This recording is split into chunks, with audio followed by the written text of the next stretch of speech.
Chapter 26.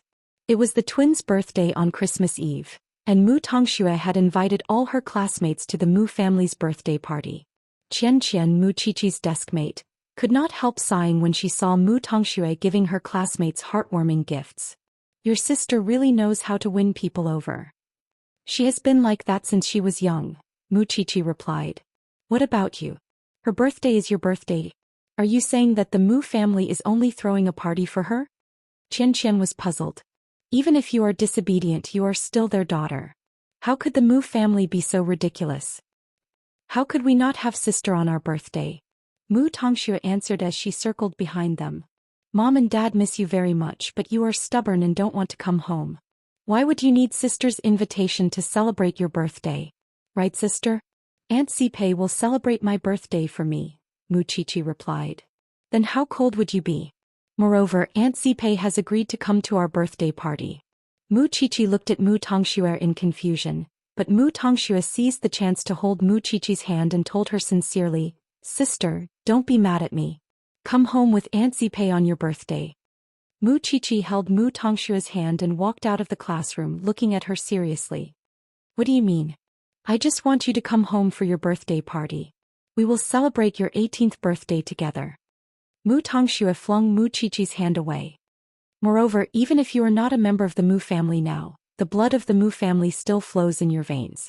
You have a duty to protect the honor of the Mu family, and we are twins. If you don't attend the party, what would outsiders say about the Mu family? Mu Qiqi smiled coldly at Mu Tongshue's words. You know very well that I am no longer a member of the Mu family. But outsiders don't. Moreover, sister, whether they think that we mistreated the Mu family's daughter or that you killed grandma, it would not be good for anyone. I think that you should come home.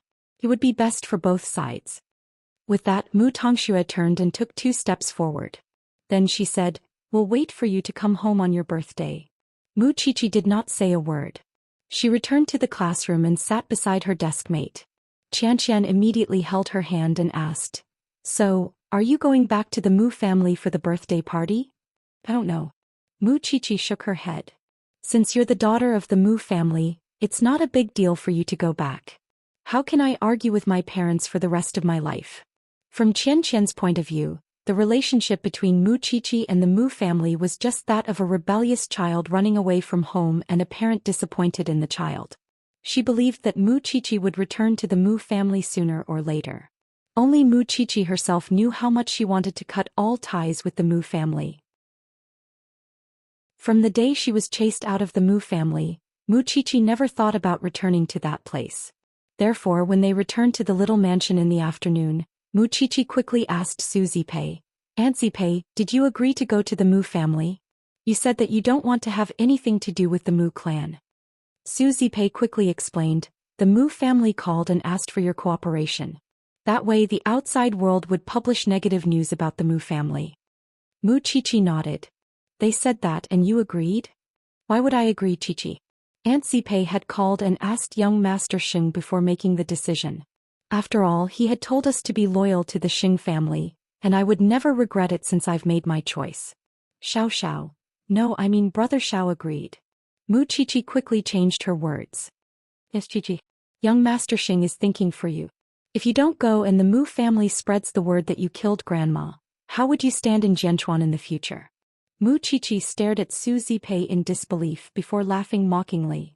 Well, the Mu family never shows mercy when it comes to such things. I'll just go, but what if the Mu family threatens me with this again, Aunt Sipei? What should I do then? We'll slowly expose Mu Tongshue's mask of kindness, but before that, you must grow up and graduate safely. Su Zipei told Mu Qiqi. And who said that my Qiqi would be bullied this time? Qiqi is a changed woman now. She's no longer the Qiqi who could be bullied by anyone. I believe that even if you go to the Mu family wouldn't get anything out of it. Su Zipei was aware that Mu Qiqi's counterattack against Mu Tongxue earlier in the day had averted a crisis. Mu Qiqi would never have done such a thing in the past. But now she was really different. She had been reborn under Xing Zhao's tutelage. Mu Qiqi had no other choice. She and Mu Tongxue were the only 2 people in her grandmother's room at the time. Unless she let everyone see Mu Tongshue's mask of hypocrisy, anything she said would just be sophistry. That was why she had to hold it in for now. So, she was 18. On her coming-of-age day she actually did not want to spend it with Mu Tongxue, who loved to show off. She only wanted to be with Xianxia, and since she was going to the banquet now, it meant that she would not be able to see Xianxia at all on her coming-of-age day. Mu Qiqi was a little disappointed. When she returned to her room she couldn't help taking out her phone and texting Xianxia. I'm really going to the Mu family. Don't worry, I won't do anything to let you or the Xing family down. On the other hand, Xianxia had just finished his workout. Ignoring the sweat on his body, he sneered when he read the girl's text. You're depressed, little girl. Crown Prince, would you do me the honor of having a drink with me tonight? Xianxia. He's working out here too. Xianxia had gotten used to being stared at along the way, but he never replied. Moreover, he was in a hurry to go to the little mansion to see the little one he missed so much. Mu Qiqi waited for Xianxiao's reply, but he did not move at all. But just when Mu Qiqi was about to sleep, she heard the sound of a car parked downstairs. So she quickly got up, put on her pajamas and dashed downstairs. Xianxia parked the car. When he saw Mu Qiqi he said to her, "Are you dog ears? You're so sensitive. Why are you here so late?" Sitting at the front of the sports car, Xianxia crooked a finger at Mu Qiqi and flashed a devilish smile. To see you, little one, of course.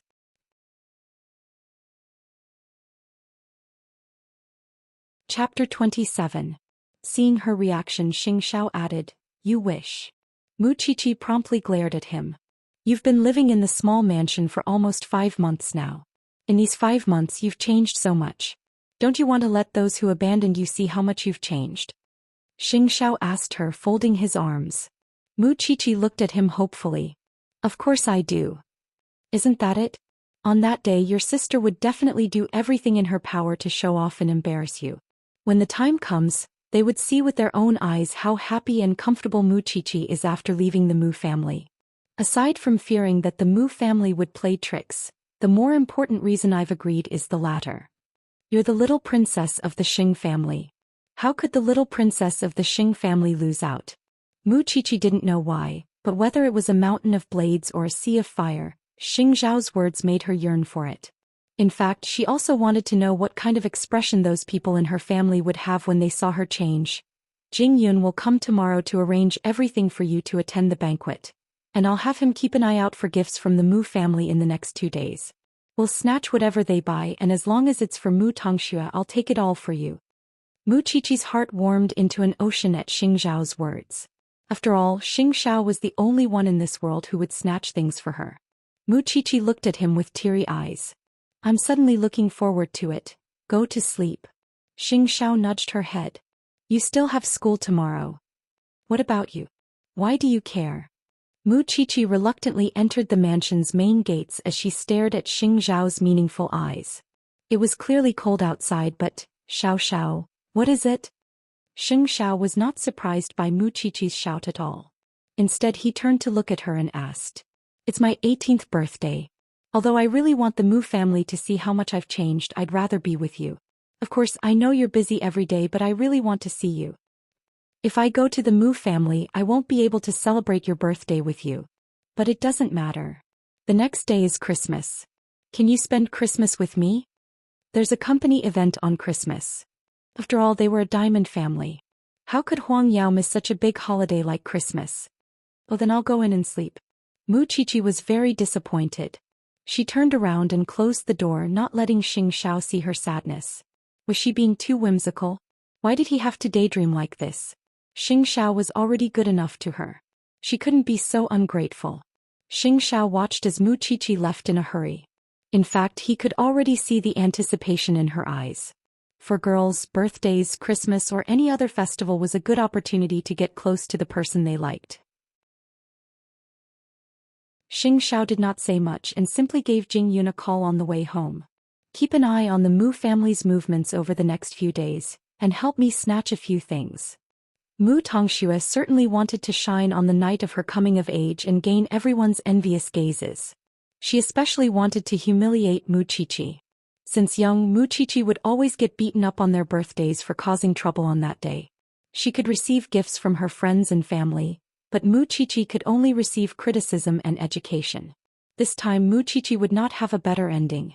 After all, she was no longer a member of the Mu family, and her parents would not spend any effort on her. That was why a battle gown was a must. That was why Mu Tongxue begged Mama Mu to buy her a gown. The salesperson at the luxury store was very happy because Mu Tongxue had taken a fancy to their high-class gown of the season, a pure white lace mid-length gown. You like this? Mama Mu saw that Mu Tongxue looked very beautiful in it, and promptly decided to buy it for her daughter. Mu Tongxue nodded. It was the gown she was most satisfied with so far. However, when Mama Mu went to the counter with her handbag to pay for the gown, she heard the store manager say apologetically, "I'm sorry, madam. The gown your daughter tried on just now had already been bought by someone else. We made a mistake and didn't take it off." "You don't have anything else?" "I'm sorry. That's the only one in the world. All our gowns are unique." The store manager explained. "Why don't you try something else?" "Forget it." Mama Mu turned and walked to Mu Tongxue, telling her what the store manager said.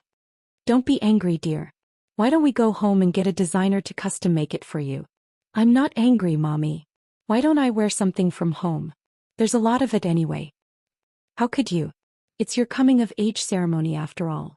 Even if Mu Tongxue liked that gown the most, it was now someone else's, and it would be meaningless even if they found a replacement. However, the mother and daughter had no idea that the person who took the dress was actually someone who paid them double the price. So the store manager was naturally willing to cooperate and find an excuse to say the dress had already been sold. When Mu Qiqi returned home that night, she found a white box on her desk with a bow tied over it. Mu Qiqi reached out to open the box and found a white gown lying inside. Su Zipei came into Mu Qiqi's room then and smiled when she saw her take out the gown. "I heard that Assistant Jing snatched it from my sister's hands. It was supposed to be a gift for Mu Tongxue. Mu Tongxue would be so angry if you wore that gown to the Mu family that day." "You don't have to compare. You two sisters have similar figures and Mu Tongxue has already tried it on for you." Xiao didn't lie. Mu Qiqi muttered quietly.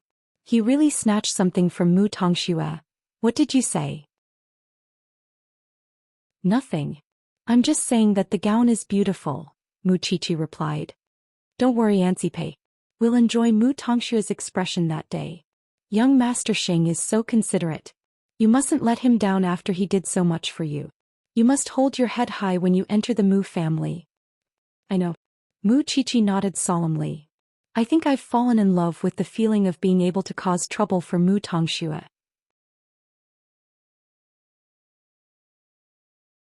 Chapter 28. Nonsense. Even if my Mu Qiqi turns bad, she wouldn't be as bad as your sister. My Mu Qiqi wouldn't hurt others on her own. Su Zipei was confident in Mu Qiqi on that.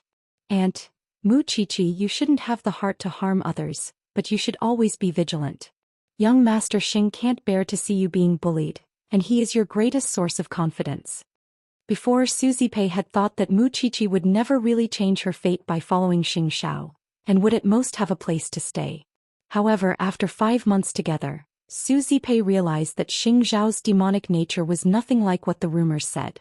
His character was like that, uninhibited and free, and he often had a sharp tongue. Even so, he would never say a word to Mu Qiqi. He really did it, and Mu Qiqi would have everything he had. That alone was enough for Su Zipei to be completely loyal to Xianxia. Even if it wasn't for Mu Qiqi, she would go through fire and water for Xianxia. On the day before her birthday, the results of the national math competition were out. Mu Qiqi had won first place in the high school category with full marks. It was inconceivable that a girl could learn math so well. It also dispelled the rumors that Mu Qiqi's results were plagiarized once more, and the students of Eton were now convinced of Mu Qiqi's results. Even if Van Gogh's students came to mock her, they would retaliate on their own. It was because Van Gogh did not teach students according to their aptitude that a young genius like Mu Qiqi would be buried. Eton was different, however. They had unearthed Mu Qiqi's brilliance, which was why Eton was a higher school than Van Gogh. Van Gogh's students had nothing to say in response, since none of them expected Mu Qiqi to be so smart. When the results were announced, the teacher deliberately praised Mu Qiqi. "It was the right decision to send you. All of Eton is proud of you now." After all, even if Mu Tongxue had experience in many competitions and obtained countless rankings, she had never gotten first place in any of them. and full marks. Moreover, the teacher was implying that it was fortunate that Mu Tongxue was not sent. The entire class applauded and congratulated Mu Qiqi, which meant that Mu Tongshue's desire to control Mu Qiqi had completely failed. Qiqi, you're really amazing. You're my idol.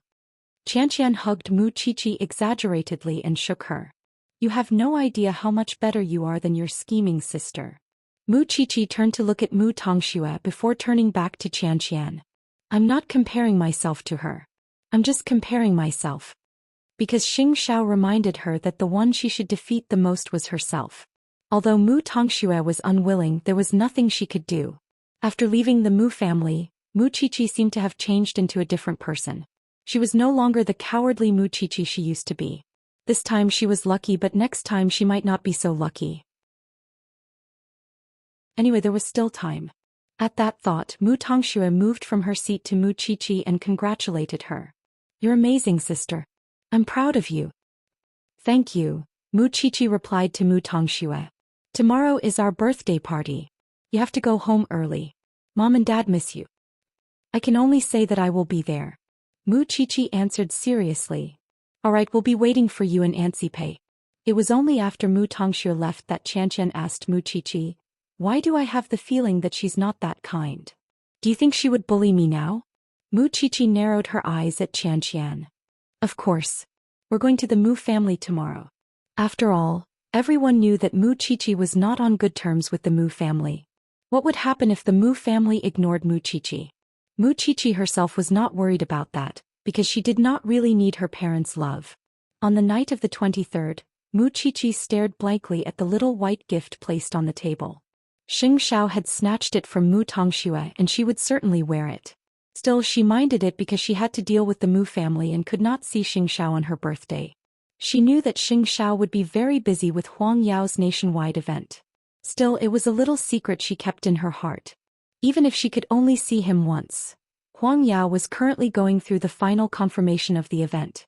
As the heir of a diamond family, the responsibility Xianxia shouldered was unimaginable, even if he appeared uncontrollable. Young master, everything is ready. But you have to leave for Paris right away, or you won't make it to the product launch. Jing Yun reminded Xianxia, holding the schedule. Xianxia looked at his watch and told Jing Yun, the flight is at 3 in the morning. I'll be at the airport before 2. You go first. But young master, the old man has been discharged. It doesn't matter if I go or not. Xianxia cut him short. I know the gravity of the matter. I understand. Jing Yun nodded. Without another word, Xianxia drove away from Huang Yao's headquarters. However, he did not go back to the Xing family but to the production base instead. Crown Prince, Crown Prince. Young Master Xing. Everyone at the production base was respectful when they saw him. That was when Xianxia found the master designer of Huang Yao and told him, use the best blue diamond this year to make a hair accessory for me. Is it urgent? It's simple. I can finish it in a few hours. Xianxia handed the design to him. All right. Please wait a moment. Xianxia arrived at the production base at 8 and waited for almost 5 hours. When he received the gift, the designer was very tired. Young Master Xing, what you want is for a girl. Today's expenses will be deducted from my personal account. Don't tell anyone that I've been here. Xianxia instructed. Got it. Xianxia took the gift and drove to the small mansion. But it was already 1 in the morning and Mu Qiqi was already asleep. Xianxia could not wake her up, so he used the spare key and left the gift in front of Mu Qiqi's door. He rarely used the spare key because he respected Mu Qiqi and Xianxiao's privacy. It was because he respected Mu Qiqi's privacy, but he could not care about that now. The little one would be happy to see it, wouldn't she? He might even be abroad on Christmas, let alone her birthday. There was no telling how disappointed the little girl would be if he was not there for her coming-of-age ceremony. At that thought, Xianxia was about to turn and leave, but Mu Qiqi got up cautiously when she heard the noise downstairs, thinking that there was a burglar.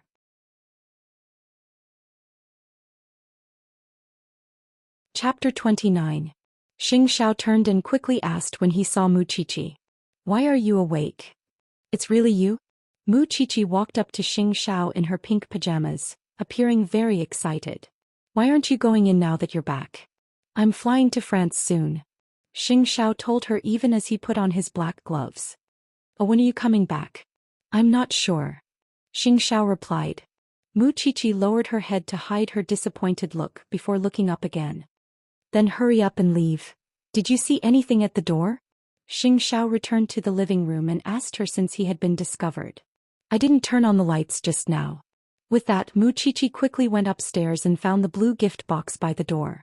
She picked it up and opened it, only to find a hair accessory embedded with a blue diamond inside. Delighted, Mu Qiqi quickly went downstairs and asked Xianxia, "Is this for me?" Xianxia nodded. A coming-of-age present. Mu Qiqi understood then. He had come to give her a coming-of-age present before he left. Mu Qiqi felt an impulse when she saw the sparkling diamond hair accessory. She did not just think about it. She simply got close to Xianxia, tiptoed and kissed his cheek softly. Xianxia froze while Mu Qiqi's heart was pounding. Perhaps afraid that Xianxia would get angry, Mu Qiqi quickly turned and hurried upstairs with the present. Be careful on the road. I'm going back to sleep. Xianxia reached out to touch the spot where Mu Qiqi had kissed him. Wasn't this little one a little too wild? So he did not get angry. Instead, he glanced at Zhou Xian's room by reflex to make sure that he did not disturb her, and only turned to leave as if nothing happened. Mu Qiqi excitedly jumped onto the white bed when she entered the room, as if she had done something shameful, feeling both embarrassed and excited. Downstairs, Xianxia had already driven away, but Mu Qiqi's wildly beating heart could not calm down. Then she hid under the blanket and opened the gift box again, taking out the hair accessory and holding it in her palm. In that very moment, Mu Qiqi felt as if she had received a treasure. It was from Xianxia. It was his coming-of-age present. What should she do? She might not be able to sleep well tonight. Moreover, she kissed Xiaoxiao. Although she felt that she had done something wrong, she could not control herself. It was past midnight. She was 18 years old. He was an adult now. Could she like someone else now? In fact, it wasn't just Mu Qiqi. Even Xianxia was reminiscing the kiss on his cheek on the way to the airport. It was not like an adult's kiss at all. It was filled with desire. Mu Qiqi's kiss was unbelievably gentle. Of course, it was also unbelievably intimate. As for him, instead of stopping them, they fell into the trap. His first reaction after being kissed was to hide it from others, especially Zhou Xian. He wanted to treasure Mu Qiqi's love. Soon Xianxia arrived at the airport. Jing Yun told him that he was waiting in the VIP lounge. Jing Yun took the ticket and said, "Young master, it's time to go through the security check." He suddenly remembered what Mu Qiqi had asked him. When would he be back? Xianxia thought for a moment, put on his gloves again and turned to leave the airport. "Young master, where are you going?" "Go home and sleep. But there's the product launch in France tomorrow. The old man is already there. It's not that important whether I go or not. Moreover, I've been busy for so long. I want to give myself a break." Jing Yun was taken aback. But he was used to it. Xiaoxiao's temperament was unpredictable. No one could force him to do something he didn't want to do. With that, Xianxia left the airport. Although Jing Yun was helpless, he was not surprised. He gave Papa Sheng a call and reported the situation. Papa Sheng snorted coldly on the other end. "I knew he was like this. It's fine if he doesn't come. Jing Yun, prepare well." "Yes, master." Jing Yun replied. Mu Qiqi did not know that Xianxia did not leave Jianchuan. She went to school the next morning, but Zhou Xian asked her during breakfast, "Did you hear anything in the middle of the night?" Mu Qiqi's heart skipped a beat. But she still answered calmly, "Aunt, did you hear it wrong? Forget it. Why would I ask you? It's your birthday today. I've made something delicious for you. Bring it to school later." "Thank you, Aunt Zipei." Afraid that Zhou Xian would question her about last night, Mu Qiqi quickly left after breakfast. After all, she realized that she must not let anyone know that she liked Xianxia. Otherwise, her aunt would be the first to disagree. She was only 18 while Xianxia was 26. Moreover, they were practically adopted. In Zhou Xian's heart, Xianxia was Mu Qiqi's older brother. There was nothing else. How could she know that Mu Qiqi had so many thoughts about Xianxia? Mu Qiqi reminded herself that even if she really liked Xianxia, she must hide it carefully for him and for herself. Otherwise, she could foresee that she and her aunt would not be able to stay in the Xing family if this matter was exposed. She must keep her diary even more carefully. When she reached school, Mu Tongxue was already telling her classmates about the time for the party. Of course, she would remind Mu Qiqi as well. Sister will be at home at 6:30. See you there. Aunt Zipei is coming too. Mu Qiqi snorted coldly at Mu Tongxue. She might not be able to enjoy her glory tonight if she was so smug now. When Mu Qiqi returned home after school, she found that Su Zipei was completely unprepared. Aren't you coming, Aunt Zipei? Mu Qiqi asked her in confusion. I have other things to do, so I won't be going. Moreover, I'll only embarrass you if I go. You can just go. Su Zipei smiled. I'll make you a cake at home and wait for you to come home to celebrate. But, I believe in you. You can handle it now. You're an adult now. No one can force you to do anything you don't want to do. Su Zipei handed the gown to Mu Qiqi. Put it on. I'll help you dress up. Mu Qiqi nodded.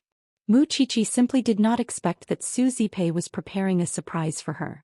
Since it was a coming-of-age ceremony, she certainly could not simply miss it. As her aunt, she had no other ability but to try her best to make her niece happy. Mu Qiqi nodded and did not force Su Zipei. She simply took the dress to her room and put it on. Now she was the young lady of the Sheng family and not the Mu family.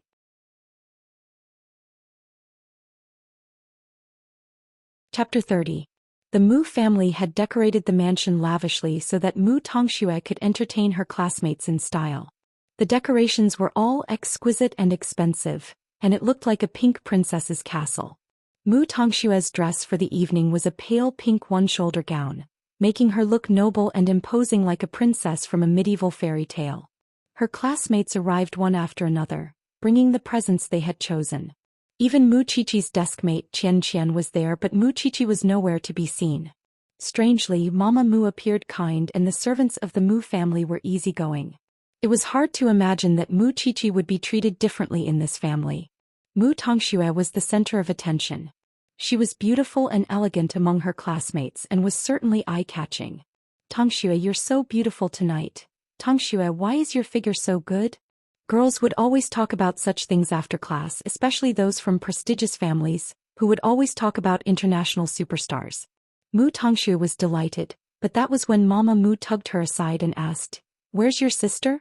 Why isn't she here yet? Mommy, I don't know if she's coming.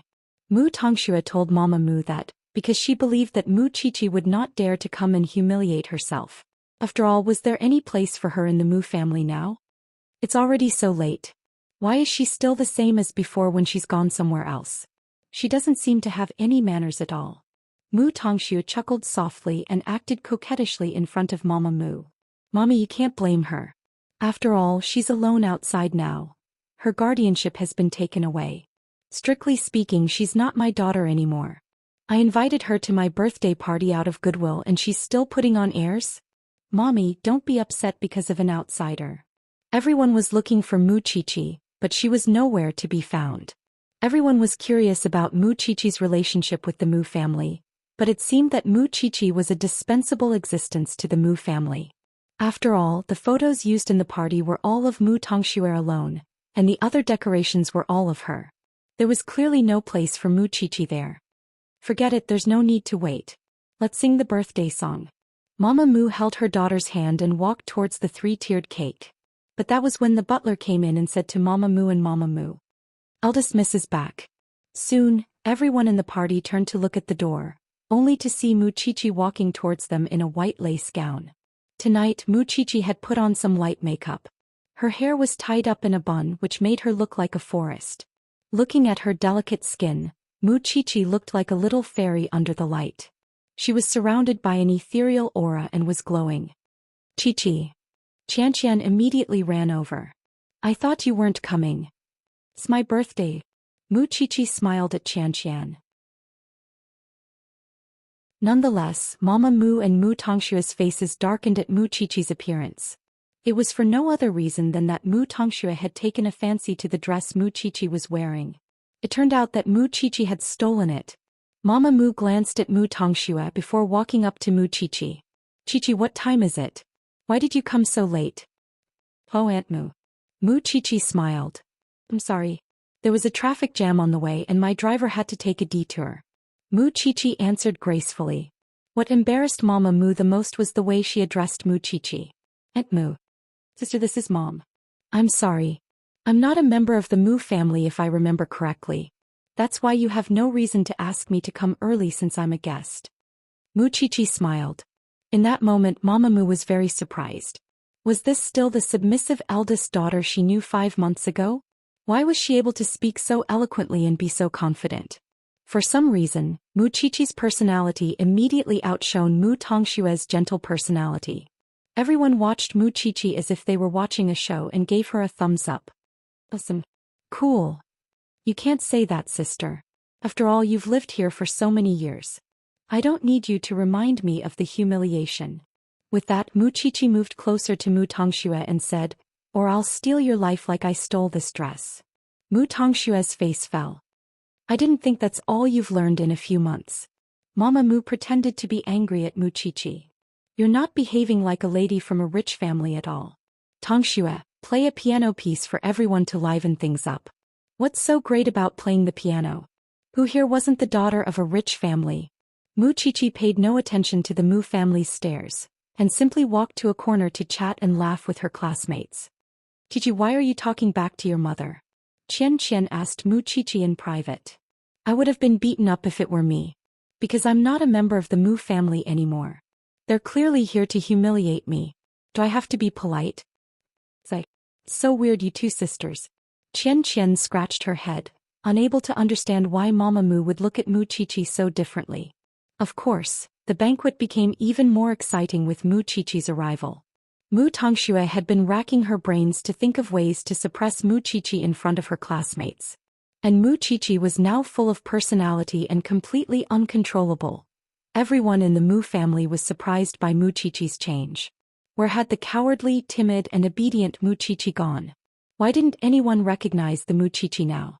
Mama Mu was not convinced by Mu Qiqi's change either, because her feelings towards her daughter were very complicated.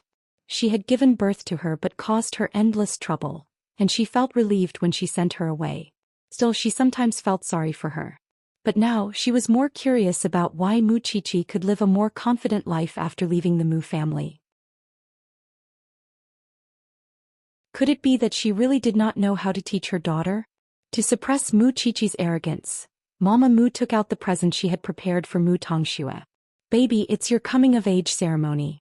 This is the present Mommy prepared for you.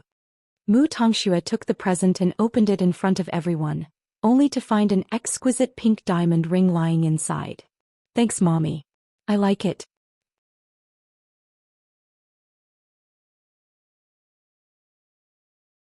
Chapter 31. That was when Mama Mu walked up to Mu Qiqi with another box. It's your birthday too, she told her. I've prepared this for you. She could tell from the decorations that it was a completely different gift from Mu Tongshue's. What? Using all sorts of tricks to humiliate her, the daughter who had been abandoned? Mu Qiqi sneered inwardly and joked. Why is this different from Mu Tongshue's box? You're both my daughters, Qiqi. Why would Mommy prepare a different gift for you? And who's picky about gifts? It's not polite, Mama Mu replied. Mama Mu answered. Stay with me and we'll bring you back when your father's anger subsides. Take it, Qiqi. Qian urged. Sis, it's Mommy's goodwill. She wants you to come home. Mu Tongxue came to Mu Qiqi as well, wanting Mu Qiqi to take it. Mu Qiqi reached out and took the gift box from Mama Mu, but dropped it on the floor because she did not hold it properly. You child, you can't even hold something properly. Mama Mu crouched down angrily and picked up the gift she had prepared, but Mu Qiqi did not take it.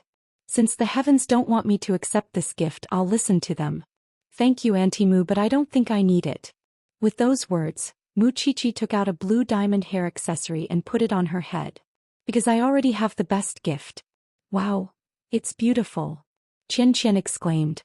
Qiqi, it's a dark blue diamond. Do you know how rare dark blue diamonds are? Mama Mu froze where she was and quickly put the gift box away when she saw the hair accessory on Mu Qiqi's head. After all, it was certainly not a diamond ring as everyone thought. She would only embarrass herself and appear poor if she took it out again. She did not expect that someone would give Mu Qiqi such a precious gift. A dark blue diamond. Everyone crowded around Mu Qiqi to admire the hair accessory. The shape of the starlight definitely suited Mu Qiqi. Mommy.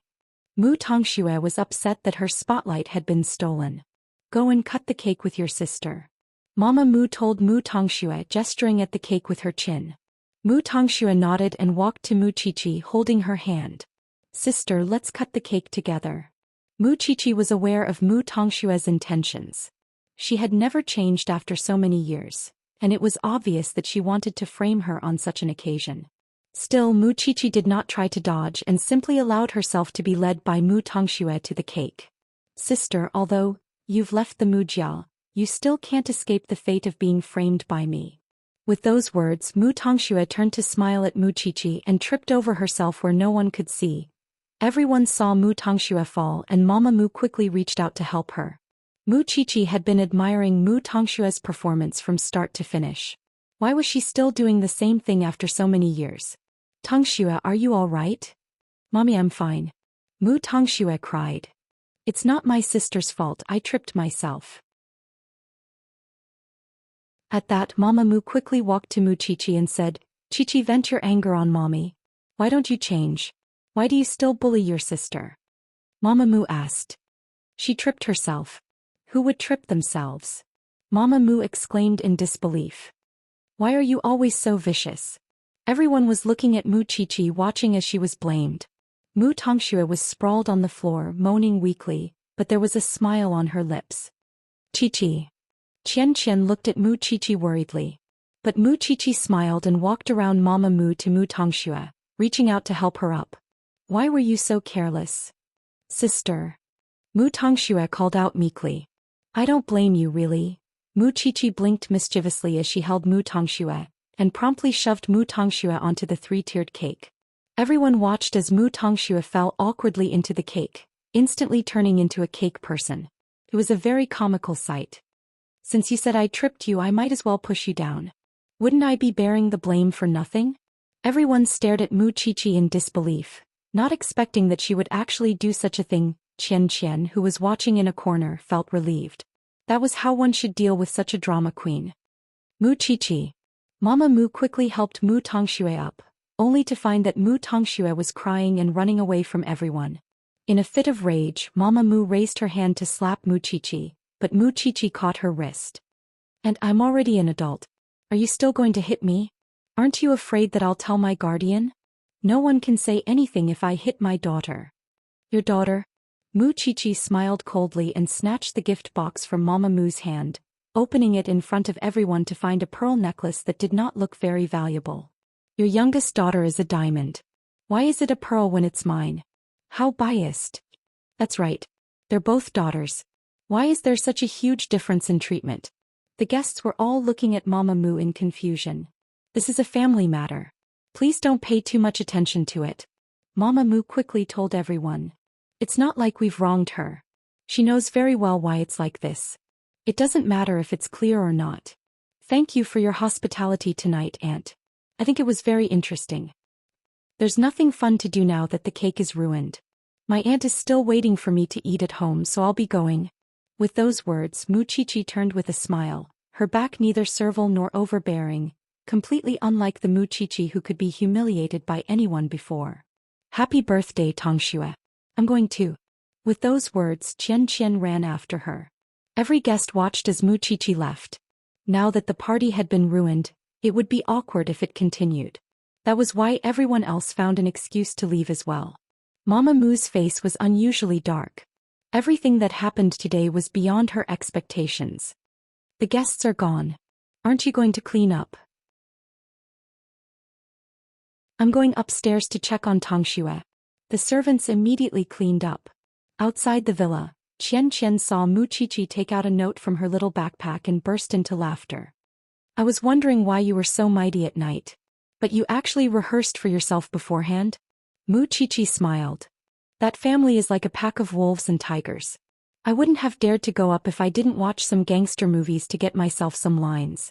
Mu Qiqi replied. You're awesome. Xianxia burst into laughter.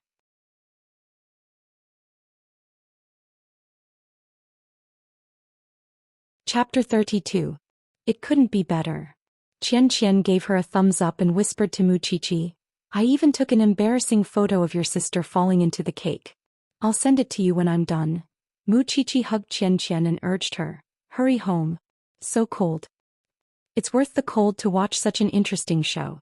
With that, Xianxia got into her chauffeur's car, winking at Mu Qiqi before she left. Mu Qiqi smiled happily and soon found the spot where Old Lin parked his car. Old Lin did not expect Mu Qiqi to come out so soon and quickly asked, "Miss Mu Qiqi, did you suffer?" "No, it's just that it's boring to stay here and it's better to go home and keep my aunt company." Mu Qiqi replied, "Uncle Lin, you'll have dinner with us later. I'm just a chauffeur. I don't deserve it." Old Lin joked. "In my heart, you and my aunt are both people who truly care about me," Mu Qiqi told him sincerely. Old Lin chuckled, satisfied. After all, Mu Qiqi really treated him as an elder and never looked down on him, which made him feel respected. "I really want to keep driving for you, Miss Mu Qiqi." "I like you too, Uncle Lin." Old Lin sped up so that Mu Qiqi could reunite with Su Zipei as soon as possible. Still, Su Zipei thought that Mu Qiqi had been wronged when she saw her return so soon and quickly asked, "Did the Mu family?" "No, Aunt Zipei. I just missed you," Mu Qiqi said coquettishly. "It's good that you weren't bullied. I thought." Su Zipei lowered her guard and led Mu Qiqi to sit in front of the cake. "You're an adult from today onwards. You're 18 and no one can order you to do anything you don't want to. I've never been well off and I don't have anything to give you, so I bought you a bracelet." With those words, Su Zipei took out the gift she had prepared for Mu Qiqi. "It's nothing expensive, but I've tried my best." Mu Qiqi took the box from Su Zipei and her eyes turned red. "This is the best gift I've ever received." Surprisingly, this bracelet had a starry sky theme. It was made up of a few irregular blue stones, and it matched her hair accessories very well. So what if I don't have parents? Mu Qiqi thought that she had Uncle Lin, her aunt, and Xiao. That was enough. Mu Qiqi put on the bracelet and made a wish in front of the cake. Then she sang the birthday song with Su Zipei and Uncle Lin. She felt very warm on this coming-of-age night. On the other hand, Mu Tongxue had to clean herself up in the bathroom for about 2 hours after she fell on the cake before she was completely clean. Mu Tongxue burst into tears in her room at the thought of how humiliated she was. Helpless, Mama Mu hugged her daughter and coaxed her, Don't cry. Mommy, I've never been so embarrassed." This time Mu Tongxue was really sad. Every time she remembered that all the guests in the living room had seen her fall, she felt so ashamed that she wanted to crawl into a hole. She had never thought that Mu Qiqi would treat her like that. She had actually pushed her into a cake in public. "Your sister is to blame for this. I really don't know who taught her how to behave after she went out. What a disgrace." Mama Mu said angrily. "I'm going to tell your father about this." "Mommy, I'm so sad that my sister treated me like this." "All right, Shui. Your father would definitely uphold justice for you." "Uphold justice? How would he do that?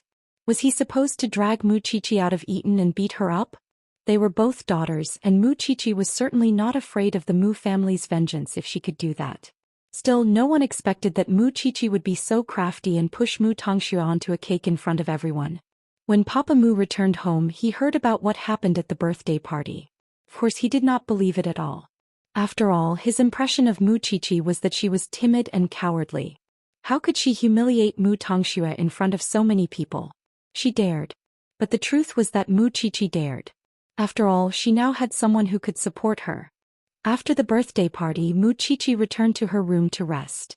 There was no telling how Xiao was doing in France. He must be busy, right? Be that as it may, Mu Qiqi could not help sending him a message. "Xiao, I taught Mu Tongxue a good lesson tonight. Wasn't it great? It's Christmas tomorrow. I hope you have a Merry Christmas too." Mu Qiqi thought that there was no telling when he would see her message. She was about to wash up and go to bed when he replied, "Wear something thicker. Come out." Mu Qiqi did a double take. "Go out?" "Yes. Don't let your aunt find out." Mu Qiqi's heart raced, but she did as she was told. She put on a thick padded jacket and sneaked out of the house when Su Zipei returned to her room.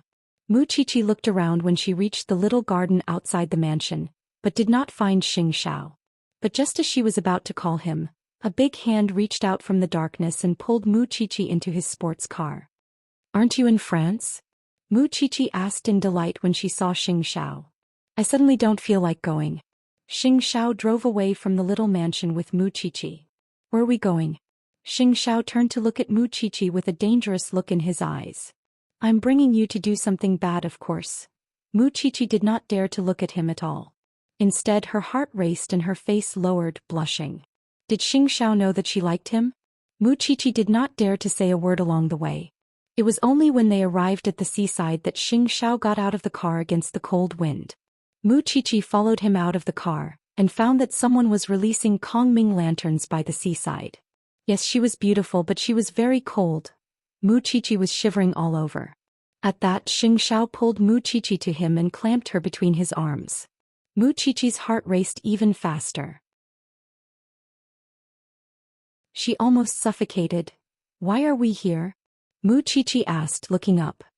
Xiao, I'm cold. Helpless, Xiao brought Mu Qiqi back to the car and opened the sunroof. Mu Qiqi's cheeks were flushed, but it was frozen red in that very moment. Xiao pinched her cheek and Mu Qiqi held his hand in pain. Both Xiao and Mu Qiqi froze at the gesture.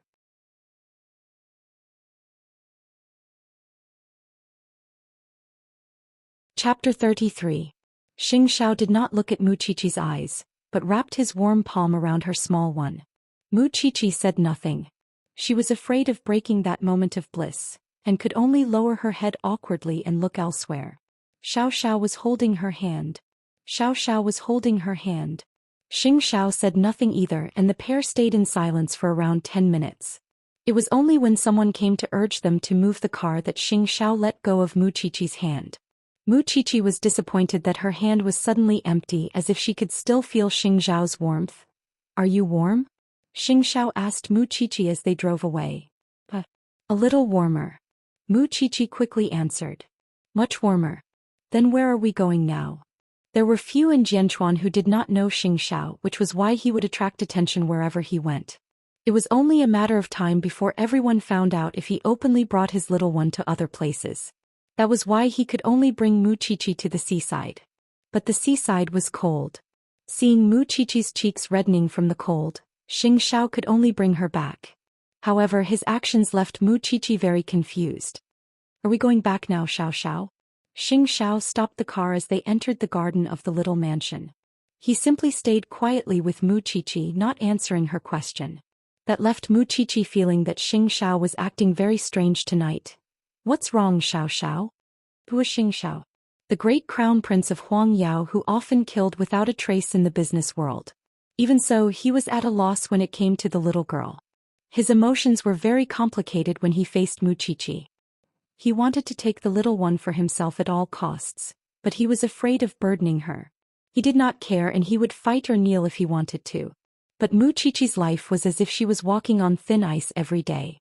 She had just turned 18 and had yet to understand the Mu family. If she joined the Xing family's opposition, Mu Qiqi's life would never have a day of peace. That was why he restrained himself. For 26 years Xiao did not know what restraint was.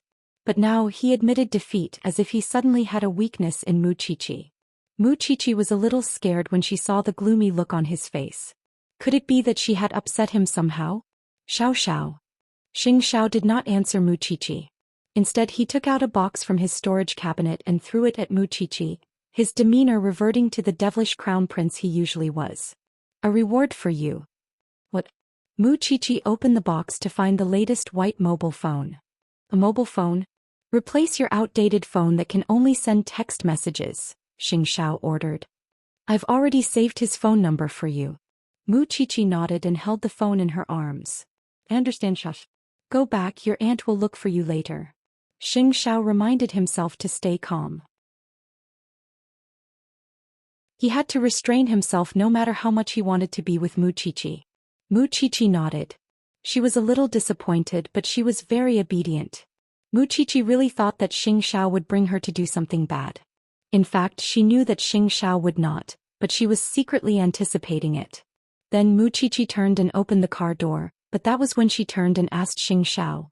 Xiao, it's a little pretentious for me to say this, but I still have to say it. You're the reason why I'm a new me. Thank you for giving me a second life. You're so long-winded. Xiao said impatiently.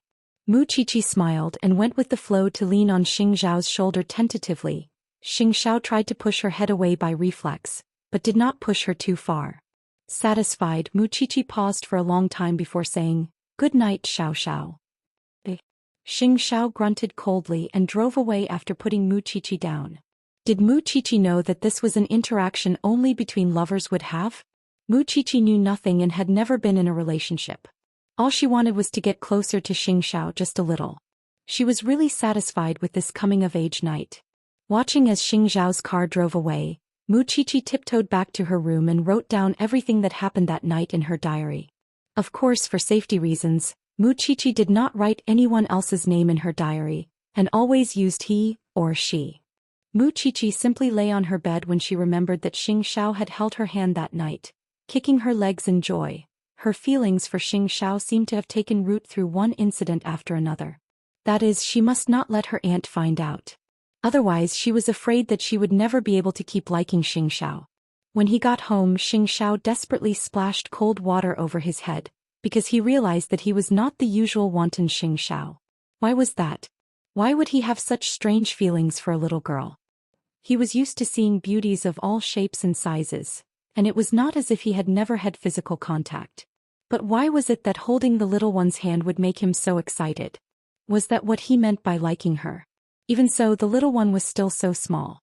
To calm himself, Xianxia stood under the shower head and drenched himself with cold water. Perhaps he really wanted to understand what kind of feelings he had for Mu Qiqi. The next day, all of Jianchuan was shrouded in the Christmas spirit. Mu Qiqi went to school as usual, but found that Mu Tongxue had asked for leave due to illness when she arrived. Everyone knew why Mu Tongxue had asked for leave when they remembered what happened at the Mu family last night. But could she hide forever even if she could? Was there a need to be secretive when she was already lost? Qian deliberately showed Mu Qiqi the photo in her phone. "I'm dying of laughter." Mu Qiqi laughed as well. She did not expect that Mu Tongxue was quite photogenic. Still, their happiness did not last long before they were called into the teacher's office. Mu Qiqi did not know why, until she saw Papa Mu in the office. Mu Qiqi froze. This was the person she was most afraid of in the Mujia, and also the person she hated the most. After 5 months they finally met. "Qiqi, your father seems to have something to tell you personally." Mu Qiqi's palms were sweating. After all, Papa Mu had pressured her immensely. Even if she had Xingzhao's support now, she felt conflicted whenever she remembered how Papa Mu had punished her. "I wonder what Uncle Mu wants from me."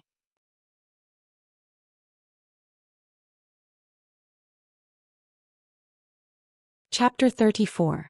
Frame. Kindness. Although Mu Qiqi was used to those words coming out of her father's mouth, she still found it rather embarrassing in front of her teacher. However, she was no longer a member of the Mu family. Even if she had that man's blood flowing in her veins, legally speaking, her custody was no longer in the hands of that man. Moreover, she had just become an adult yesterday. So why should she be afraid? Why should she be afraid? At that thought, Mu Qiqi looked up at Papa Mu. "I'm sorry, Uncle Mu. Mu Tongxue tripped herself on purpose to frame me. That's why I pushed her. If you want to blame someone, you should blame your precious daughter, not me." Papa Mu could not hold back his anger at Mu Qiqi's firm words. He was about to slap Mu Qiqi, but the teacher stopped him. "Parent, this is a school. Teacher, let him do it. There are cameras here anyway, and I'll let him see my lawyer." Mu Qiqi said directly. Papa Mu stared at Mu Qiqi in disbelief. He did not expect that she had become so crafty in just a few months. "How did your sponsor teach you? Where's your sense of propriety?" "I don't have propriety, but it's better than someone who can't differentiate between humans and animals." Mu Qiqi replied calmly. "You..." The teacher stopped Papa Mu again when he saw how agitated he was. "Parent, calm down. This is an educational place. Teacher, you don't have to stop me from teaching that little brat a lesson. She was chased out of the Mu family because she killed her own grandmother, and I've only chased her out since we shouldn't wash our dirty linen in public. I didn't expect her to get worse and even frame her own sister." The teacher looked at Mu Qiqi in surprise when she was done. Mu Qiqi, however, emphasized with a hint of helplessness.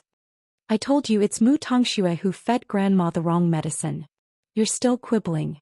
Tongxue has always been filial to her grandmother. That's not evidence to convict me of killing Grandma." "I'm sorry," Mu Qiqi retorted stubbornly. The teacher caught the crux of their conversation and was shocked at how Papa Mu treated Mu Qiqi. You still have the nerve to say that? How much trouble have you caused for your family since you were young? Do I need to tell you everything from the beginning to the end?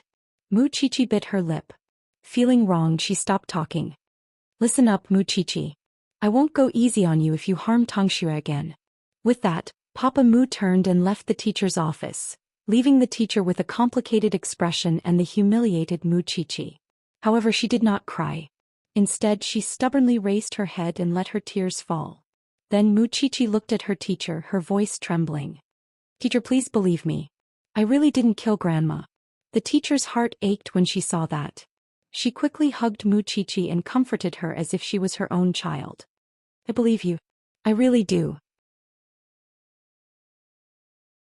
After all, she had seen with her own eyes how Mu Tongxue behaved one way in front of others and another behind their backs. That was why she would definitely believe Mu Qiqi if she had to choose between the twins. Moreover, what surprised her was Papa Mu's attitude towards the two sisters. Wasn't it too different? Hence the teacher asked Mu Qiqi for the reason. As if she had found a second mother, Mu Qiqi told her everything she had been through over the years, including how she was chased out of the house and sold off by her uncle. Her teacher was silent for a long time after she was done, before adjusting her glasses and comforting her. Qiqi, humans are born as blank sheets of paper, and it's instinct to make choices and reactions that start with them. That's why there's no such thing as kindness in this world. All kindness is bestowed upon us by our environment and moral standards. There are also some people who are born to be actors and have a very strong acting personality. There are even some who know how to do evil from birth. Haven't we seen it all in the news? Children of a few years old strangling their neighbor's baby, or girls of a few years old purposely abandoning their stepmother's child. Those are all facts. That's not unusual. You just happen to meet a younger sister who's so good at acting. Twins would fight for attention even when they're in the womb. That's why you have to face the problem. It's not your fault, understand? Mu Qiqi nodded. As for your original family, there's nothing to hope for. Rich families probably only care about profit. You're an adult now, and all I can say is that you've met a great sponsor. You're great too, and you must hold your head high in the future. It's fine, okay? In fact, Mu Qiqi understood all that. She just hoped that her teacher would believe her. Don't worry and go to class. I'll keep it a secret. Mu Qiqi nodded and bowed deeply to her teacher in gratitude. As for the Mu family, she had completely given up on them. From now on, she would never give in to the Mu family. At least, Papa Mu's days of beating and scolding as he pleased were over. When they returned to class, Xianxia quickly asked Mu Qiqi, "Did you get scolded by your teacher?" "No." Mu Qiqi shook her head. "She's very good to me. But you've been gone for so long. I was so worried." Mu Qiqi no longer expected Mu Tongxue to change. After all, she never had a conscience. As for her parents, it was as her teacher had said, let them go with the wind and pretend that she was born out of a rock. That was fine. When they got home that night, Mu Qiqi told Su Zipei about her encounter with Papa Mu in school. Su Zipei was almost in tears when she heard about it. "I've never seen such an animal, father." Aunt Zipei, taking a deep breath, Su Zipei waved her off. "You're fine now. Just pretend that the family is dead." Mu Qiqi nodded and helped Su Zipei. They were about to eat when Xianxia strutted into the living room and took a seat at the dining table. Mu Qiqi blushed when she saw Xianxia. She remembered how they held hands last night. She could still feel his warmth on her palm. "Young Master Xing, you're not going out with anyone for Christmas today?" Su Zipei asked, adding an extra pair of chopsticks. "It's too noisy outside. It's quieter here." With that, Xianxia picked up the chopsticks and started eating without holding back. "Why don't you have a girlfriend?" Su Zipei asked. "You're in your prime at your age." Xianxia glanced at Mu Qiqi by reflex, only to find that she was lowering her head, almost burying her face in her bowl. "I'm looking." Xianxia simply answered Su Zipei. "Qiqi and I will bless you when you find one."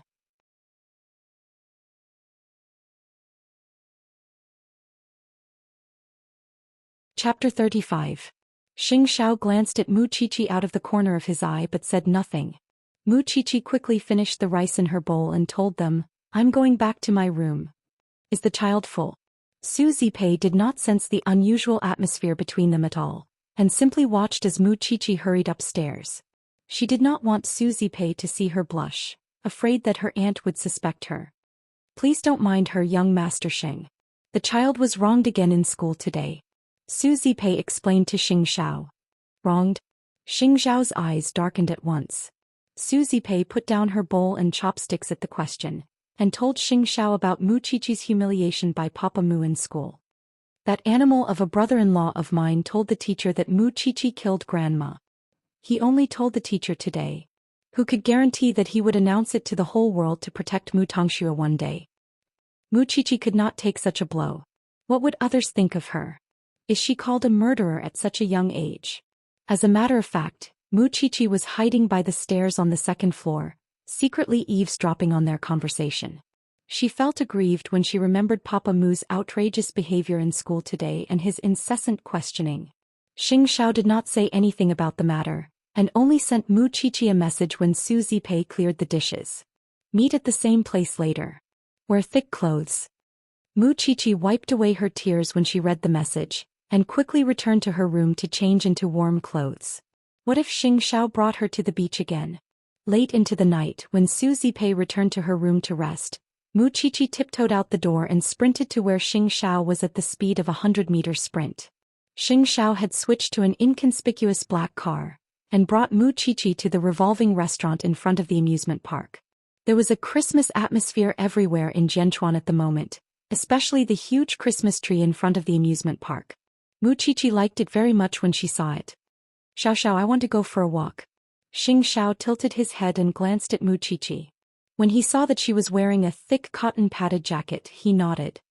I'll park the car somewhere quiet. You can take a look. Okay. In fact, Mu Qiqi was very satisfied with that. When Xiao got closer, she quickly took out her phone from her backpack and took a picture of the huge, twinkling Christmas tree. Xiao, look. Xiao never cared about festivals. To him, Christmas and Tomb Sweeping Day were just the difference between whether people would come to Huangyao to buy gifts. Still, seeing that Mu Qiqi liked the festive atmosphere so much, he did not say a word and simply led her away. This time they boarded a yacht in the amusement park. Floating on the river, there were only the two of them on the boat. Mu Qiqi pretended to admire the night scenery around her, but her attention was fully focused on Xiao. Xiao sat on the boat for a long time before asking, "Have you seen enough?" Mu Qiqi quickly averted her gaze. If anyone from the Mu family uses your grandmother's death to threaten you again, just blow it up. The Xing family has a team of lawyers who wouldn't mind working with the police to investigate the real cause of her death. But there were only two of us in the room. What are you afraid of? She's either you or her murderer. You can't find any evidence that she's the culprit, and she has no evidence that you're the culprit. Xiao retorted coldly. Your sister pretending to be a white lotus might work on your family but not on others. If something like this happens again and you're wronged, fight back. What's there to endure? Mu Qiqi said nothing and could only nod frantically. Remember that your own happiness is the most important. Some people don't deserve your consideration. Mu Qiqi sat across from Xiao on the windy river listening to his lecture. After all, she knew that there weren't many people in this world who truly wanted her to be happy, and Xiao was one of them. Then Xiao put his arm around Mu Qiqi's shoulder and let her lean on him. It appeared to be a gesture to protect her from falling into the river, but for Mu Qiqi, any chance to be near Xiao made her extraordinarily happy. Did Xiao do that because he liked her too? Of course, Mu Qiqi didn't dare to ask, but she was already pleasantly surprised. And because of Xiao's love, Mu Qiqi became bolder and bolder. He changed your car? My car is in the garage again. Xiao answered nonchalantly, but his handsome face was so handsome that it angered even the gods. Xiao, my hands are cold. Xiao said nothing and simply took out a pair of red Christmas gloves from his pocket and threw it to Mu Qiqi. I got it from Huang Yao's event today. Mu Qiqi felt sweetness in her heart. She felt that Xiao was giving her more and more things, while she hadn't given him anything yet. She couldn't afford anything expensive. Xiao, I haven't prepared a Christmas present for you. Xiao sneered at that. I can even afford you. What do you think I lack? That's different. Mu Qiqi thought to herself that she would definitely give Xianxia a proper present. The time on the cruise seemed long, but it was actually very short. After all, Xianxia couldn't let Mu Qiqi stay outside for too long. Coming out to play was already a gesture. So, after they disembarked, they got into the car and returned to the small mansion. At that moment, Mu Qiqi had eyes for no one but the man she had a crush on, and liked him a little more every day. Soon they arrived at the small mansion and Mu Qiqi reluctantly got out of Xingzhao's car, quietly opened the door and went back to her room. Xianxia was waiting downstairs and only left after she turned off the lights. But, when he got out of the car, he was attracted by the stationery and notebooks that were scattered beside the passenger seat. It must have slipped out of Mu Qiqi's bag when she took out her phone.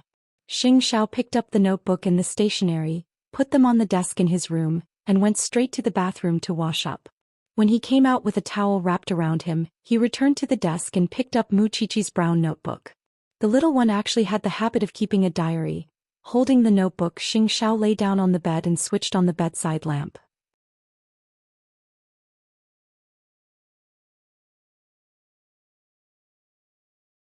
Chapter 36. Under the nightlight, Xianxia opened Mu Qiqi's diary. In fact, he was very nervous. As the crown prince of Huangyao, he had never bothered to do what he thought was a lowly thing. But this diary was different. A diary was a person's most private matter, just as it could record a person's darkness and malice. Hence, Xianxia promptly flipped to the last page of the diary, not reading a single word before that. The last thing Mu Qiqi recorded was the time they held hands at the seaside. In that very moment, everything that was on Mu Qiqi's mind was exposed to Xianxia, and he was even more certain of the little one's feelings. He liked him a lot. That others might not understand, but he would never not understand. It was something they had experienced together, and he would never forget that he was not referring to himself unless he was forgetful. After reading the last page, Xianxia closed Mu Qiqi's diary, changed his clothes and called Jing Yun. He was actually going to Mu Qiqi's classroom in Eton in the middle of the night. Jing Yun did not understand at all what Xianxia was doing, but quickly contacted the principal and did as he was told. Without anyone noticing, Xianxia entered the school and found Mu Qiqi's desk. Then he put the diary and stationery that Mu Qiqi had left in his car into Mu Qiqi's drawer. When Jing Yun saw Xianxia from outside the classroom, he suddenly felt that Xianxia was becoming more attentive towards Mu Qiqi. He had personally come here in the middle of the night just to put Mu Qiqi's diary back on her desk. "Young master, we should go," Jing Yun reminded him. Xianxia put the diary away and left the classroom. The two of them left quietly, pretending that nothing had happened. Still, Jing Yun couldn't help asking Xianxia on the way, "Young master, you could have let me do this." Xianxia was sitting in the back seat, his head tilted backward and his eyes closed, but his voice was cold. "Can I still trust you, Jing Yun?" Jing Yun did a double take and couldn't speak for some time. Still, Xianxiao's question had touched the bottom of his heart, and it was after a long time that he finally spoke his mind. "Young master, we grew up together. You should know very well what kind of person I am." It was clear in the past, but it might not be the case now. Xianxia straightened up and looked at Jing Yun through the rearview mirror. "I know you don't like Mu Qiqi. In your heart, I have to serve the Xing family wholeheartedly. That's why you are loyal to the Xing family, not me. You've already become someone who can't communicate with me." Jing Yun was speechless. He could not say anything. Although Xianxia appeared to be free and unrestrained, he had always been a meticulous person. That was also why he wanted to return Mu Qiqi's diary personally. He no longer trusted Jing Yun, and if Jing Yun saw the contents of Mu Qiqi's diary, what would he do to Mu Qiqi? Even he had only read the last page of Mu Qiqi's diary. Although he appeared to be fierce and untouchable, he knew to respect the people he valued from the bottom of his heart. Both master and servant had different thoughts that night. Still, Xianxia did not insist that Jing Yun support Mu Qiqi because he did not like taking sides like that. If it was not loyalty from the heart, it would be useless no matter how much you force it. In fact, Jing Yun himself knew that Xianxia was paying less and less attention to him, because his attitude towards Mu Qiqi had always been negative. The next morning, Mu Qiqi did not find her diary when she was packing her bag. She broke out in cold sweat because of that. It was her most secret and it would be troublesome for anyone who saw it. Could she have left it in Xiaoxiao's car when she went out last night? Or maybe she forgot to put it back in her bag. Still, she was not in a hurry to ask Xiaoxiao. Because of that, Mu Qiqi was not in the mood for breakfast. She simply grabbed her phone and left the house, heading straight to school. Qian saw her frantically rummaging through the desk once she reached the classroom and quickly asked, "What's wrong? Did you lose something?" "My diary," Mu Qiqi said. "Then look for it carefully." Qian quickly helped her, pulling out everything from the drawer. Thank goodness. Mu Qiqi breathed a huge sigh of relief when she found the brown diary safely in the drawer. It's good that you found it. It was fortunate that no one saw it, including Xiaoxiao. Otherwise, she really did not know how she would face him. At that thought, Mu Qiqi still felt that she should not keep a diary in the future. If someone really saw it, wouldn't everyone know her secret? Since class had not started, Mu Qiqi tore the diary into pieces and threw them into the trash can. She had thought that Mu Tongxue would not come to class today, since she had embarrassed herself so much during the birthday banquet.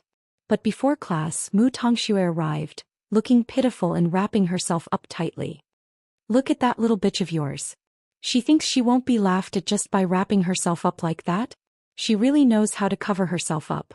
Mu Qiqi stopped Qian so that she would not speak loudly. There's no need to provoke her for me. Just stand aside and watch the show. Qian nodded, not noticing Mu Tongshue's expression. Because Mu Tongxue was sick, she had been lying in class all day looking sickly and did not even go to PE class. Mu Qiqi was not interested in bullying Mu Tongxue. Still, Mu Qiqi had the feeling that Mu Tongxue would not let go of the birthday banquet so easily. But what was she planning? On that day, Mama Mu personally went to school to fetch Mu Tongxue home. Mu Qiqi saw her mother from afar, but acted as if she did not know her and simply walked past her. Now, the matter between Mu Qiqi and the Mu family would not draw too much attention from the other students. It was enough to gossip for a while. Of course, everyone would occasionally joke about the birthday banquet, since Qian and the other students had taken pictures of Mu Tongshue's ugly face. But that had nothing to do with Mu Qiqi. When she got home, Mu Qiqi only thought about whether Xiaoxiao would bring her out to meet him. After all, Xiaoxiao had come to her for 2 days in a row. Still, one of those days was her birthday and the other was Christmas. Usually, Xianxia was busy and occupied most of the time. Late at night, Mu Qiqi did not see any messages from Xianxia, and so sent him one. "Are you asleep?" Soon Xianxia replied, "Yes. I'm abroad." Mu Qiqi was disappointed, but at least Xianxia had explained to her that he was so busy in the first place. Why would he be around her? "Well, you should rest early too." With that, Mu Qiqi leaped onto her big bed, wearing the Christmas gloves Xianxia had given her, and fell asleep in no time at all.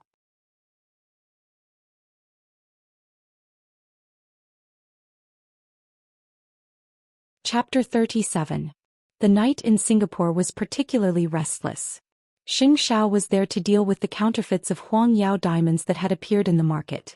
At the moment, he was negotiating with the people here. Knowing that Xianxia was there to cause trouble, the other party gave him whatever he wanted. As a matter of fact, the best celebrities were sent to Xiaoxiao's side. The other party could not help smiling when he saw Xiaoxiao taking out his phone while he was negotiating. Who is so important that young Master Xing cares so much about them? Xiaoxiao gently lifted her chin and smiled wickedly. Of course it's someone you can't compare to. Why aren't you moving aside since you know? Young Master Xing, get lost. Xiaoxiao rejected the beauty with a single word. After that, he even had to wipe his fingers with a hot towel from the hotel, as if the woman had a virus on her chin. The other party knew that Xiaoxiao was not someone to be trifled with. At the very least, he was famous in the circle for being unmoved by force or persuasion. Since Mr. Xing is in a hurry to hug the beauty, let's cut to the chase. I wonder, is this enough for young Master Xing to turn a blind eye? With those words, the other party took out 2 large boxes filled with cash. Xiaoxiao smiled when he opened them. Didn't you do your homework before coming into contact with me? I like everything except for money. The other party's face darkened at Xiaoxiao's words as he puffed on his cigar. Mr. Xing, do you have any room to negotiate with me? Xiaoxiao asked curiously before rising to his feet. What a waste of my time. Jingyun, contact the quality control department and send them the photos you took just now. The other party's face turned ashen when he realized that he had been photographed. Meanwhile, Xianxia told Jing Yun directly, "I'm going back home now." "But young master, it's already midnight." "I like it." He had not seen his little one for a whole day. How could he wait until tomorrow? But Jing Yun finally told Xianxia after contacting him for a while. "Young master, it's stormy weather. There's nothing we can do." Only then did Xianxia give up and did not force it. The next morning, Mu Qiqi went to school. After all, she was about to take her college entrance exams and wanted to do well so that she would not disappoint Xiao and her aunt. However, when she walked into the school, she realized that everyone in the school was pointing at her and gossiping about her. "Qiqi, you're finally here." Qian ran to the door, panting. "Go and look at the notice board." Mu Qiqi sped towards the notice board, only to find a large group of people gathered in front of her. On the notice board was the diary she had torn yesterday, pieced together with transparent glue. There were about a dozen of them and nothing big could be seen in them. However, there was a picture of him. It was obvious that there was a him. Mu Qiqi squeezed to the front and tore down all the diaries. Her most private things were plastered on the bulletin board for the entire school to admire. Mu Qiqi's experience is really rich. She likes a man so openly. Is this love? Looks like you have a crush on her. He. Qian quickly grabbed Mu Qiqi's hand, only to find that it was cold. "Are you all right?" Mu Qiqi shook her head and crumpled the diary into a ball. She walked straight to the classroom, and when she saw Mu Tongxue chatting happily with her classmates, she threw the ball of paper at her head. "You must have been very busy with yesterday's PE class and last night, right? Sis." Mu Tongxue's tears immediately flowed. "It's not me, really. You're the one who fell in love. What does it have to do with Tongxue? Why do you bully your sister for everything?" The girl sitting behind Mu Tongxue finally could not help but speak up for her. "What does it have to do with you?" Mu Qiqi retorted. "You don't think you can do whatever you want just because you have good grades. The whole school is laughing at you. Why do you still have the courage to stand here when it's so embarrassing?" Mu Qiqi laughed at that and pointed at herself. "I'm 18. I'm an adult. Do I need your permission to like someone?" "Qiqi, don't be angry." Qian quickly held her back. She was afraid that she would beat her up. "I'll find her even if I have to dig 3 feet into the ground for such an invasion of privacy." "Mu Qiqi, come to the office."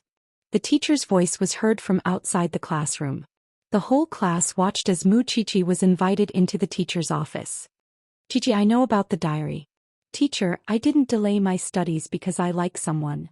Mu Qiqi explained to the teacher. "Moreover, it's my privacy, but something like this happened between classmates." The teacher adjusted her glasses and nodded. "I know you've always worked hard to improve, but this matter has a huge impact." "Teacher, I can do anything you want me to, but can you please not tell my parents?" "Well, you know that I'm abandoned. My aunt is my only family now and I don't want to see her disappointed." Mu Qiqi understood his feelings and moved him with reason. It was because anyone in the family would feel awkward if they knew about this. "Moreover, I didn't do anything wrong. Why should I call my parents?" The teacher thought about it for a while and finally said, "I want to make it a small matter for you. I can do nothing, but can you stand all those rumors?"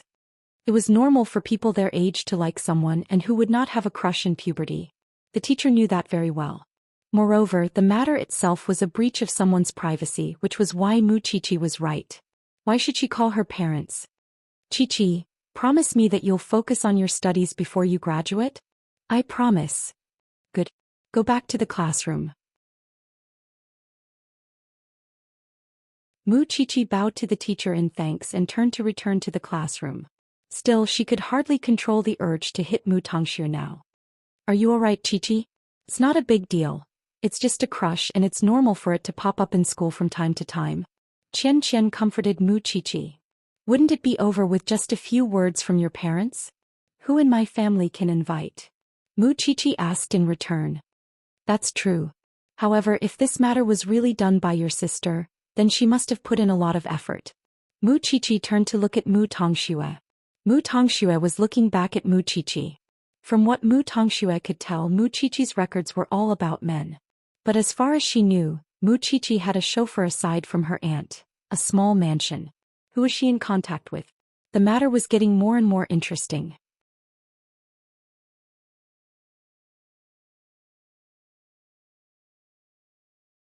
Chapter 38. In fact, Mu Qiqi knew very well that her aunt would soon find out if Mu Tongxue knew about it. It was fine to be mistaken as puppy love, but she could not let others know that it was Xiao, because she did not dare to gamble.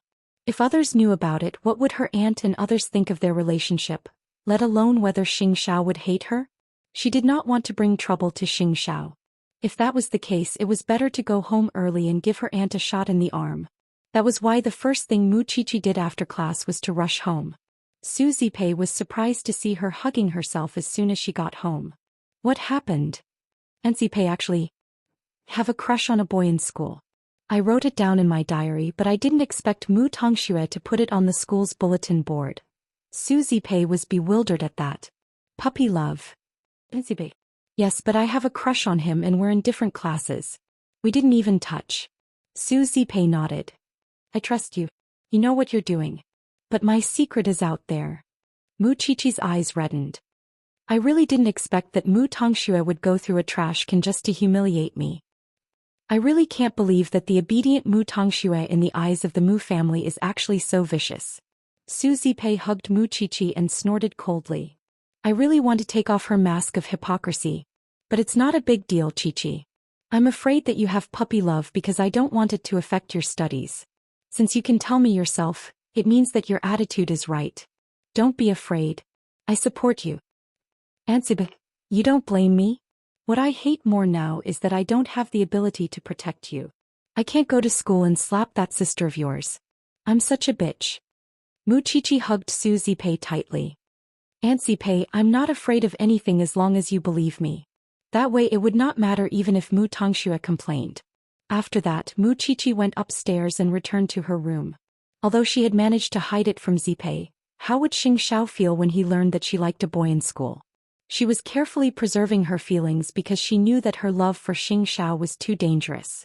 Otherwise, what else could she do? On the other hand, Mu Tongxue lived up to expectations and told Mama Mu about what happened to Mu Qiqi in school, pretending to be a bystander. Mama Mu snorted at Mu Tongshue's words. She's no longer the Mu Qiqi she used to be since she stepped out of the house. She's doing all sorts of bad things, learning how to seduce men at such a young age.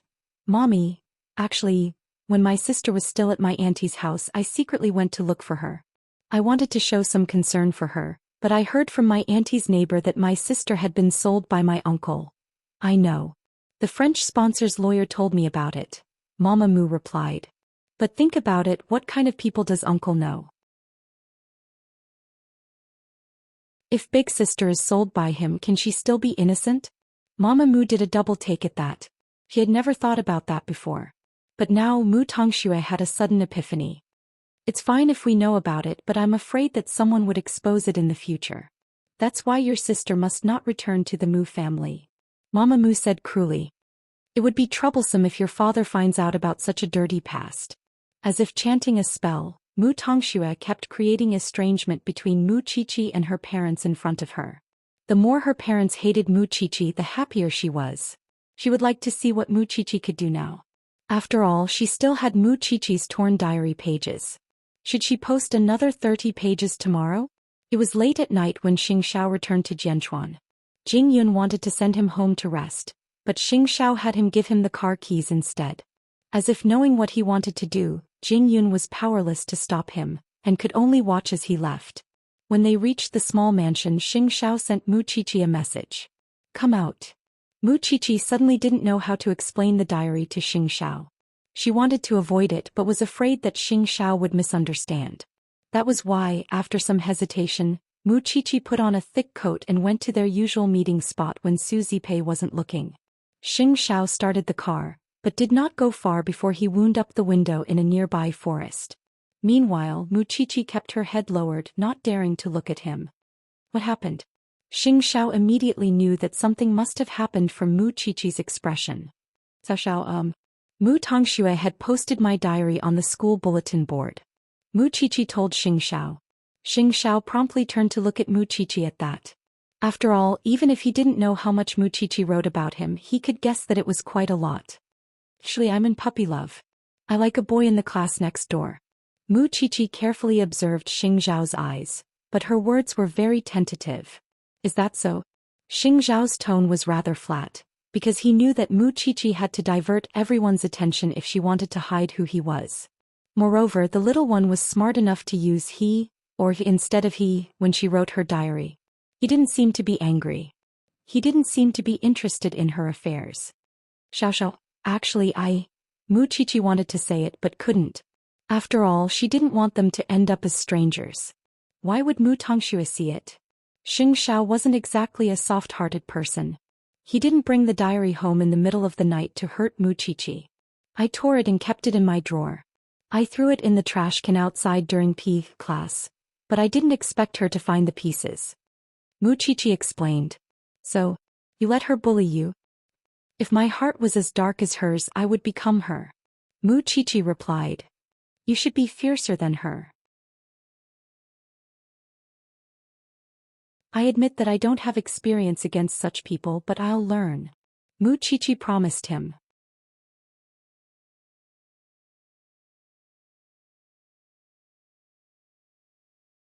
Chapter 39. In fact, she had been hoping that Xianxia would react when he heard about it. But he didn't care if she liked someone else. Xiao, thank you for coming to see me tonight. You should go back and rest. With that, Mu Qiqi turned and tried to get out of the car, only to be held back by Xianxia. Did I say you can go now? Is there anything else? Mu Qiqi asked in return.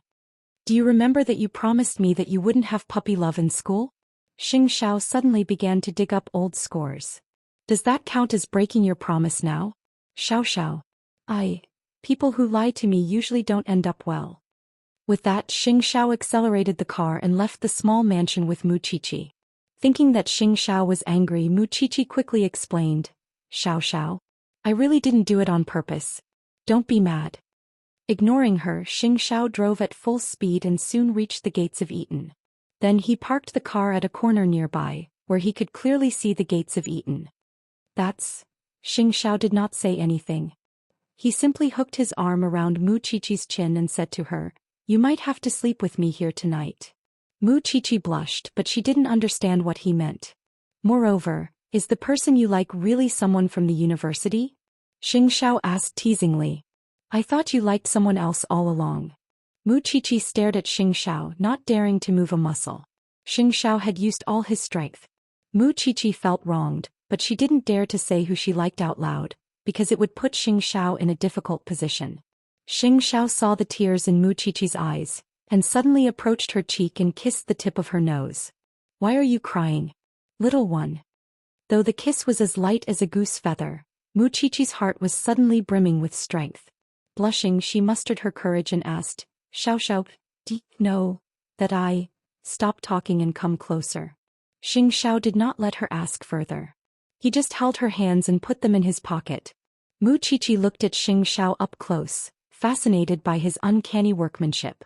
It's hard for me not to notice the way you look at me, the way you want to eat me up. Mu Qiqi suddenly smiled but sighed in the next second. Do you know how worried I was that you would misunderstand? Do you think my IQ is as stupid as yours? Mu Qiqi's heart was suddenly at ease.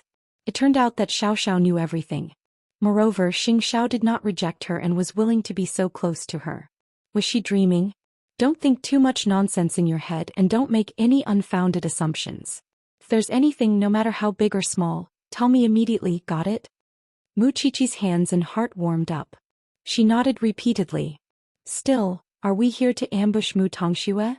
Xianxia was a little tired and his voice was hoarse. Putting down his seat, he leaned backwards. There are no surveillance cameras in Eton's classrooms because the parents asked for their children's privacy. Otherwise, do you think Mu Tongxue would be that stupid?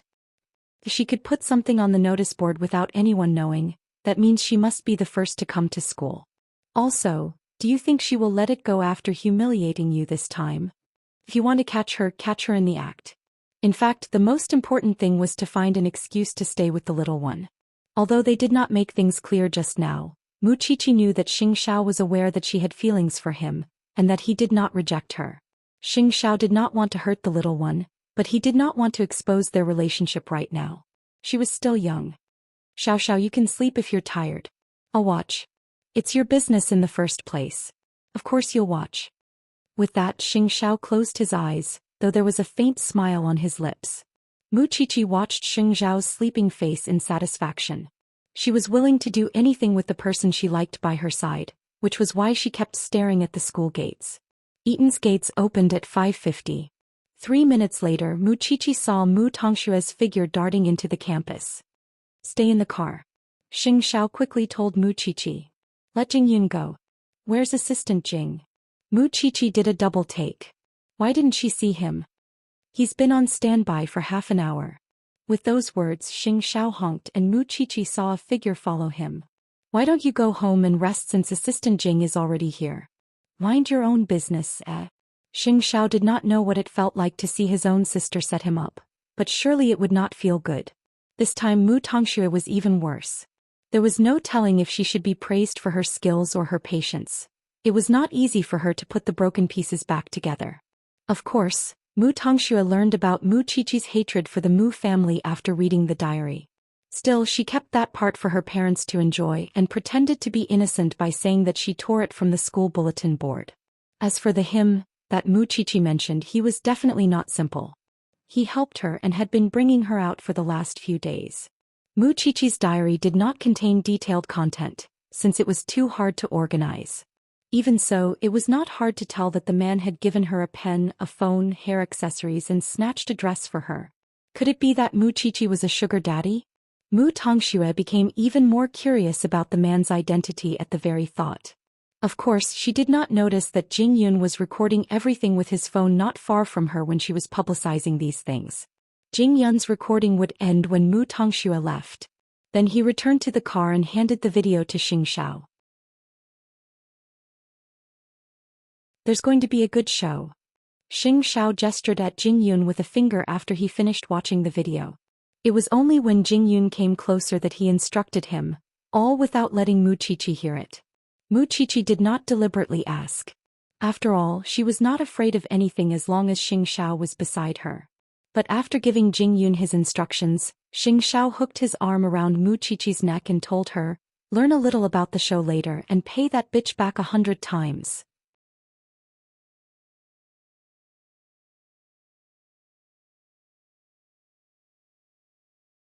Chapter 40. Then he sent Mu Qiqi back to the little mansion. While Su Zipei was making breakfast in the kitchen, Mu Qiqi quickly returned to her room, changed into her uniform and went downstairs, pretending that she did not leave the house last night.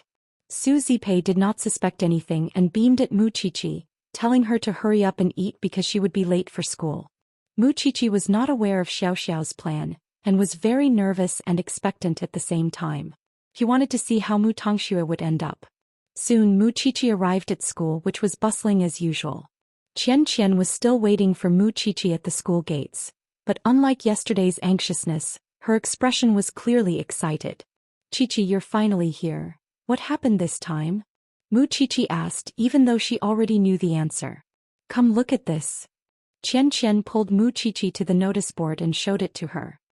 I don't know which kind-hearted person took a picture of this scheming bitch pasting your diary. It's now on the notice board, the school forum and even Van Gogh's forum. It's high definition and completely uncensored. Qian looked delighted. And look.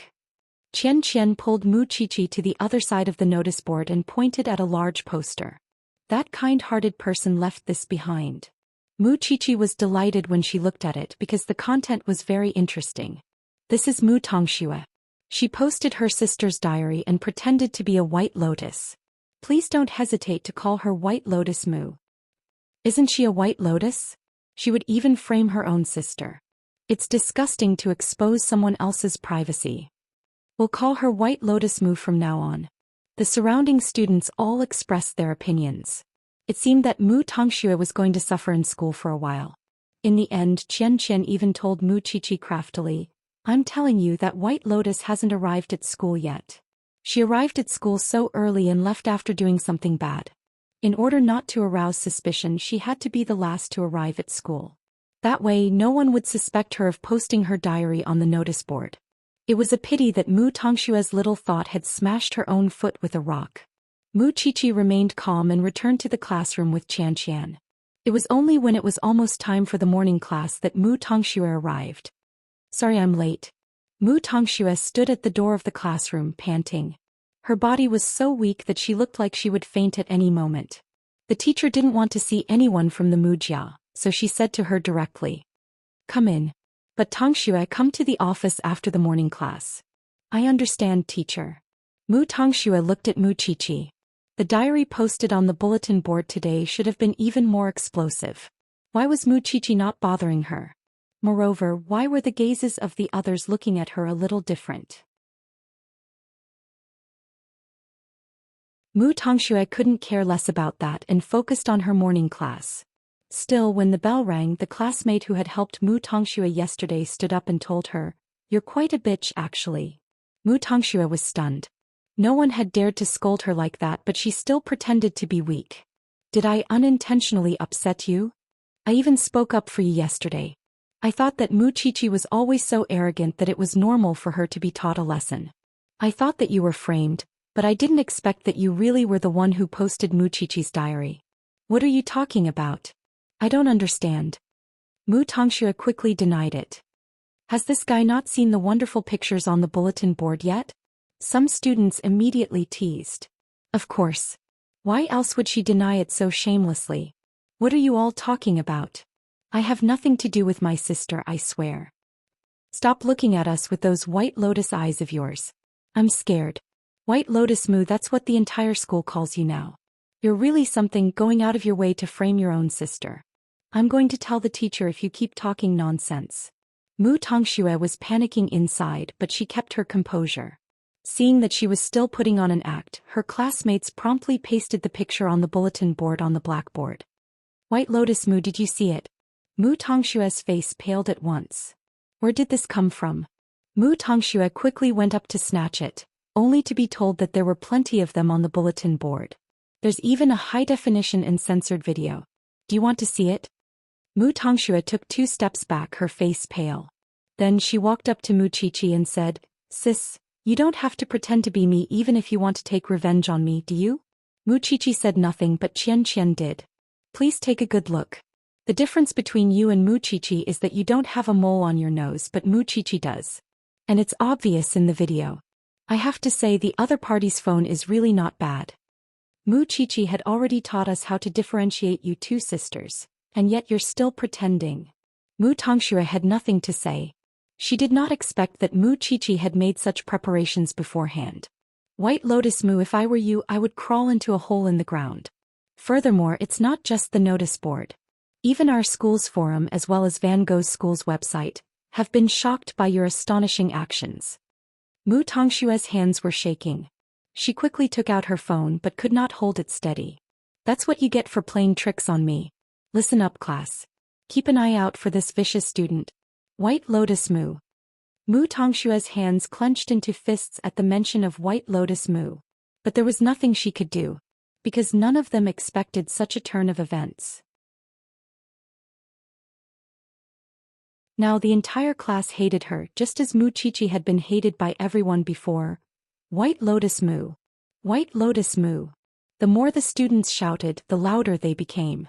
The teacher followed them to the classroom and told everyone, "Stop it. And Mu Tongxue, come to my office. I don't want to say it a second time." Mu Tongshue's eyes flashed and she fled the classroom as fast as she could to the teacher's office. That White Lotus is finally exposed. How delightful. After all, Qian treated Mu Qiqi as a good friend, and she would certainly protest when her friend was bullied. Meanwhile, Mu Qiqi's expression was complicated as she watched Mu Tongxue leave. She had a feeling that the teacher would call her into the teacher's office. Of course, it was all prepared by Xiao and she had yet to go on stage.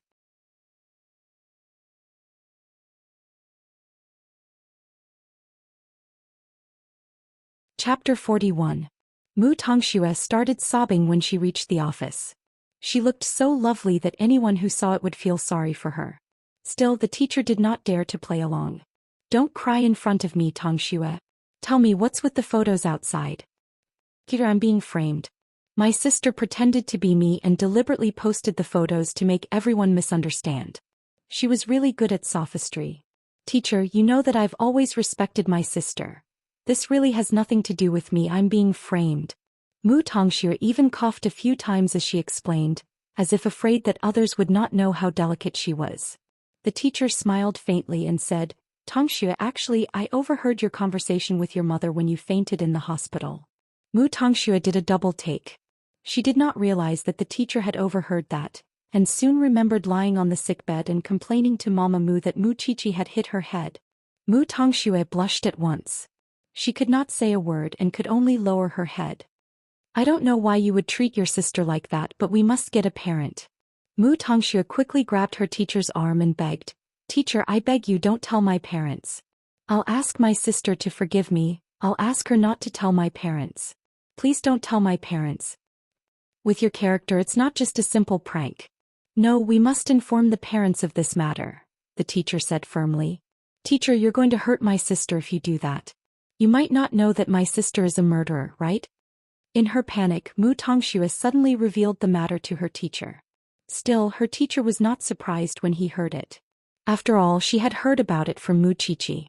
Still, she did not expect that Mu Tongxue would be so vicious at such a young age. She had underestimated the intelligence and ability of children nowadays. After a pause, the teacher called her to her office just as Mu Qiqi expected. Mu Qiqi followed her into the office. She knew that Mu Tongxue was having a hard time when she saw her pale face. So she asked her teacher, Teacher, why are you looking for me? I really didn't post your diary. You just wanted me to take the blame for you, so you pretended to be me and posted the diary, right? Was Mu Tongshue's words even a question? He didn't even beg for mercy. Instead, he was still as domineering as ever. How annoying. No, it's you, Mu Qiqi said. Sister, aren't you afraid that you call me a murderer? Mu Qiqi looked at Mu Tongxue teasingly, before turning to look at her as coldly as she could. Why don't you go out and tell them? Do you think they trust me more or you? Mom and Dad said you, but you don't have proof and neither do they. It's reasonable for me to say that you're framing me. Moreover. With that, Mu Qiqi approached Mu Tongxue, glaring at her fiercely. If you spread the news that the daughter of the Mu family killed her own grandmother, do you think Dad would let you off when the Mu family's stock price plummets? Don't be the second person to be chased out of the Mu family. Mu Tongxue, do you think I'm still the same cowardly Mu Qiqi? Whatever humiliation I suffered in the past, you will return it 100-fold today. You just want to threaten me, but you can't stop it. Right now, the entire school has a pair of eyes that hate you. Mu Tongxue kept retreating but was forced into a corner by Mu Qiqi. Even so, she really didn't expect that Mu Qiqi could really become so fierce. Don't cross the line, Qiqi. The teacher reminded her lovingly. As for Tongxue, I want to see your parents this afternoon. Seeing that Mu Qiqi wasn't threatened, Mu Tongxue could only give in. She would never let the Mu family know what she did in school. That was why she dropped to her knees in front of Mu Qiqi and the teacher. I'm begging you. Begging? Mu Qiqi said the word in amusement, ignoring Mu Tongxue. You just want to maintain your image as a kind little angel in your family. Why should I do as you wish? Mu Tongxue, I'm looking forward to you being chased out of the family. With those words, Mu Qiqi left the office, and the teacher quickly helped Mu Tongxue up. She wouldn't be able to bear the consequences if the girl fainted again. Tongxue, it's not that I have to do this, but the repercussions are too great. That's why I'll ask your parents to come in the afternoon. As for you, apologize to Mu Qiqi in front of the whole school. Perhaps everyone would forgive you that way, since it's a great thing to learn from your mistakes. Mu Tongshue's face darkened. It seemed that she couldn't avoid asking her parents to come. Still, what could she do to convince Mama Mu that Mu Qiqi had set her up? Alright, there's nothing else. Go back to class and let me know if you need my protection. Mu Tongxue returned to class distractedly. Even so, who would dare to approach her now? She was a person who would set her own sister up, let alone her classmates who weren't even related by blood. During class, Mu Qiqi turned to look at Mu Tongxue, her eyes meaningful. After all, how had she survived back then? And now Mu Tongxue was enjoying it. Feng Shui had finally turned around. Qiqi, what were you two talking about in the office just now? Xianxia asked Mu Qiqi curiously. Look at your sister. It's as if you and the teacher bullied her. Would she jump off the building later? I'm telling you, I have to warn her. My family invested in this building, so don't dirty my turf. Mu Qiqi couldn't help chuckling at Xianxia's words. You're so talkative. She was begging me on her knees just now, but I didn't agree. You'd have to be out of your mind to agree to someone like that. Xianxia rolled her eyes. It's lucky that everyone is graduating or she'd be in trouble at Eton. Mu Qiqi looked at Mu Tongxue again and said nothing. After all, she was now curious what Mu Tongxue would do to keep her kind nature and stop Mama Mu from coming to school. That would be interesting. Moreover, didn't Mu Qiqi think that she was deceiving herself? Now that her mask of hypocrisy was about to fall off, why couldn't she show her true colors? Mu Qiqi sneered. Still, that was none of her business and she was more willing to spend her time with Xianxia.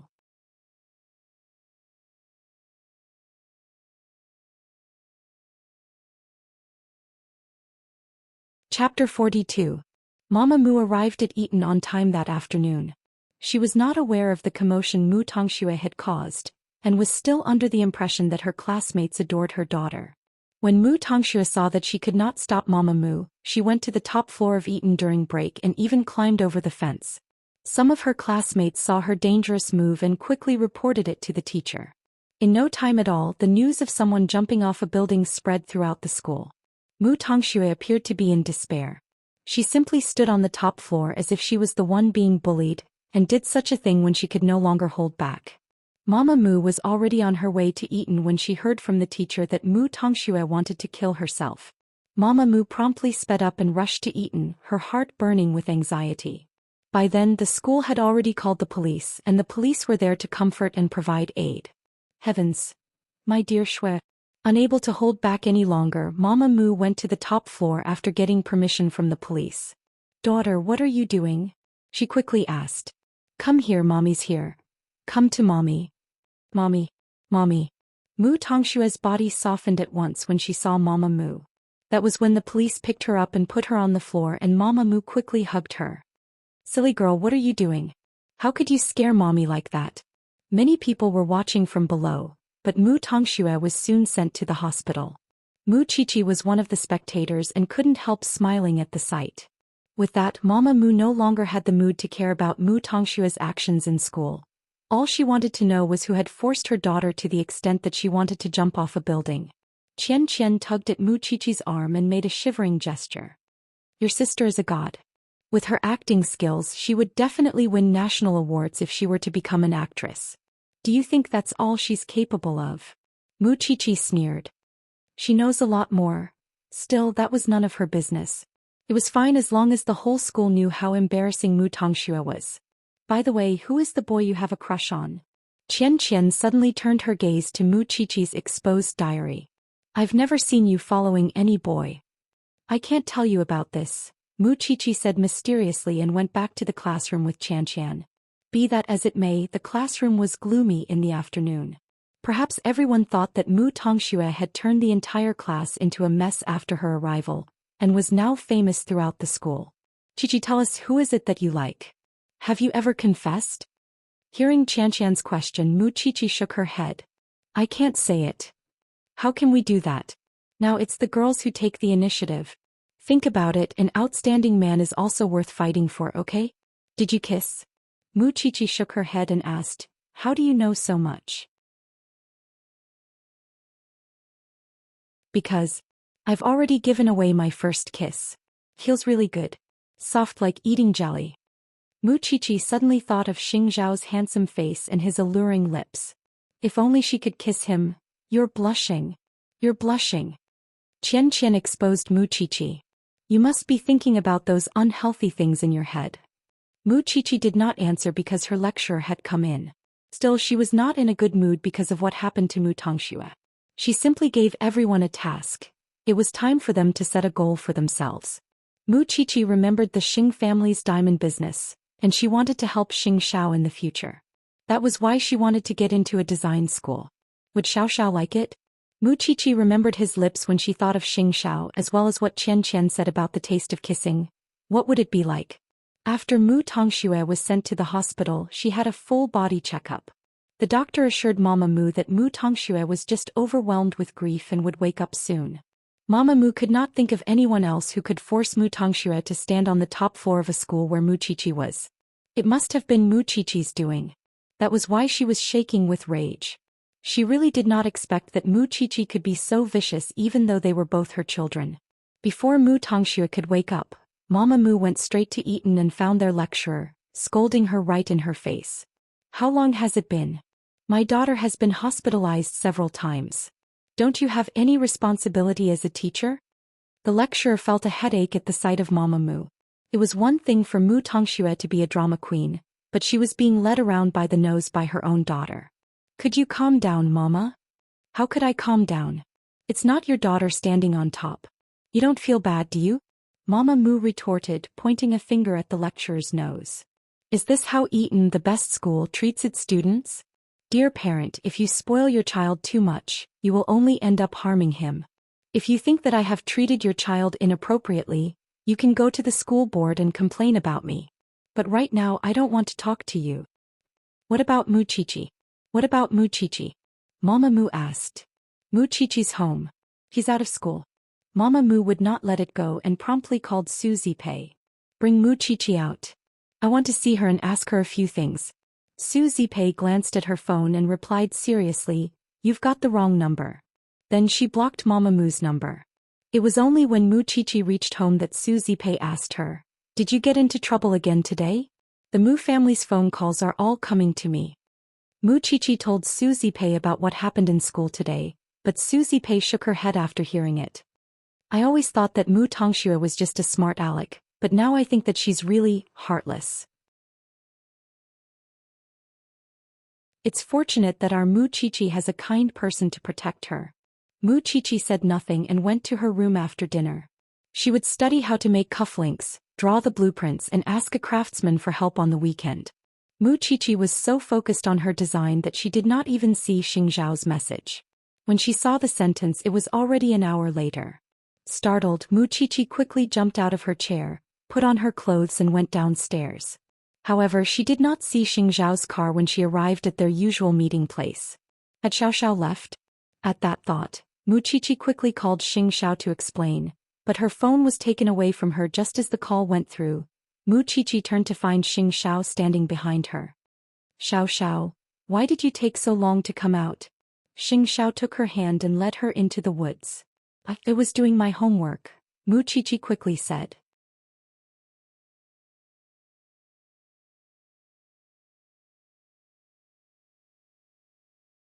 Chapter 43. Of course it's more important to see you. I just didn't see you, Mu Qiqi said honestly. Xing Zhao sneered and led her to a warm car. Mu Qiqi was sitting among them. She tilted her head to look at Xing Zhao's handsome face. At that moment her heart was beating wildly. She recalled Xianxian's words. He wanted to try kissing Xing Zhao too. But she did not dare to. Did you learn anything today? Xing Zhao already knew about Mu Tongxue's performance on the top floor of the school, and that she was now being spurned by the entire school. Yes. How would I dare not remember what you taught me?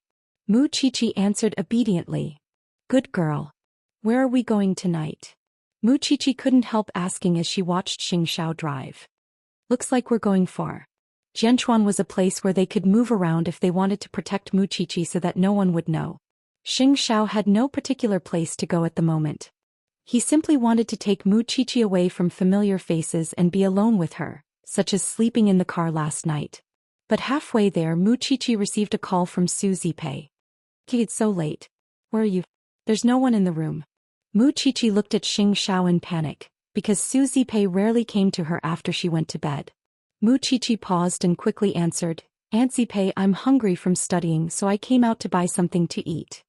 Buy what? Don't we have some at home? I want to eat outside. All right. Come back quickly and don't stay out for too long. With that, Su Zipei hung up, while Mu Qiqi looked a little disappointed.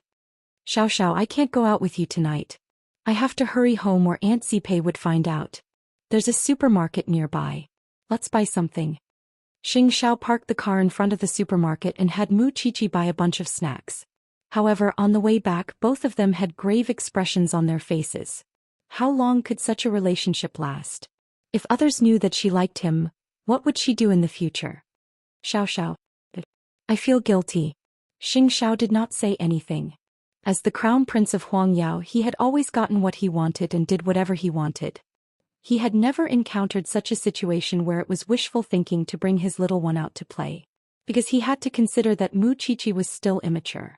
Soon the car drove into the little mansion and Mu Qiqi had Xianxia stop the car at the entrance so that Su Zipei would not catch them.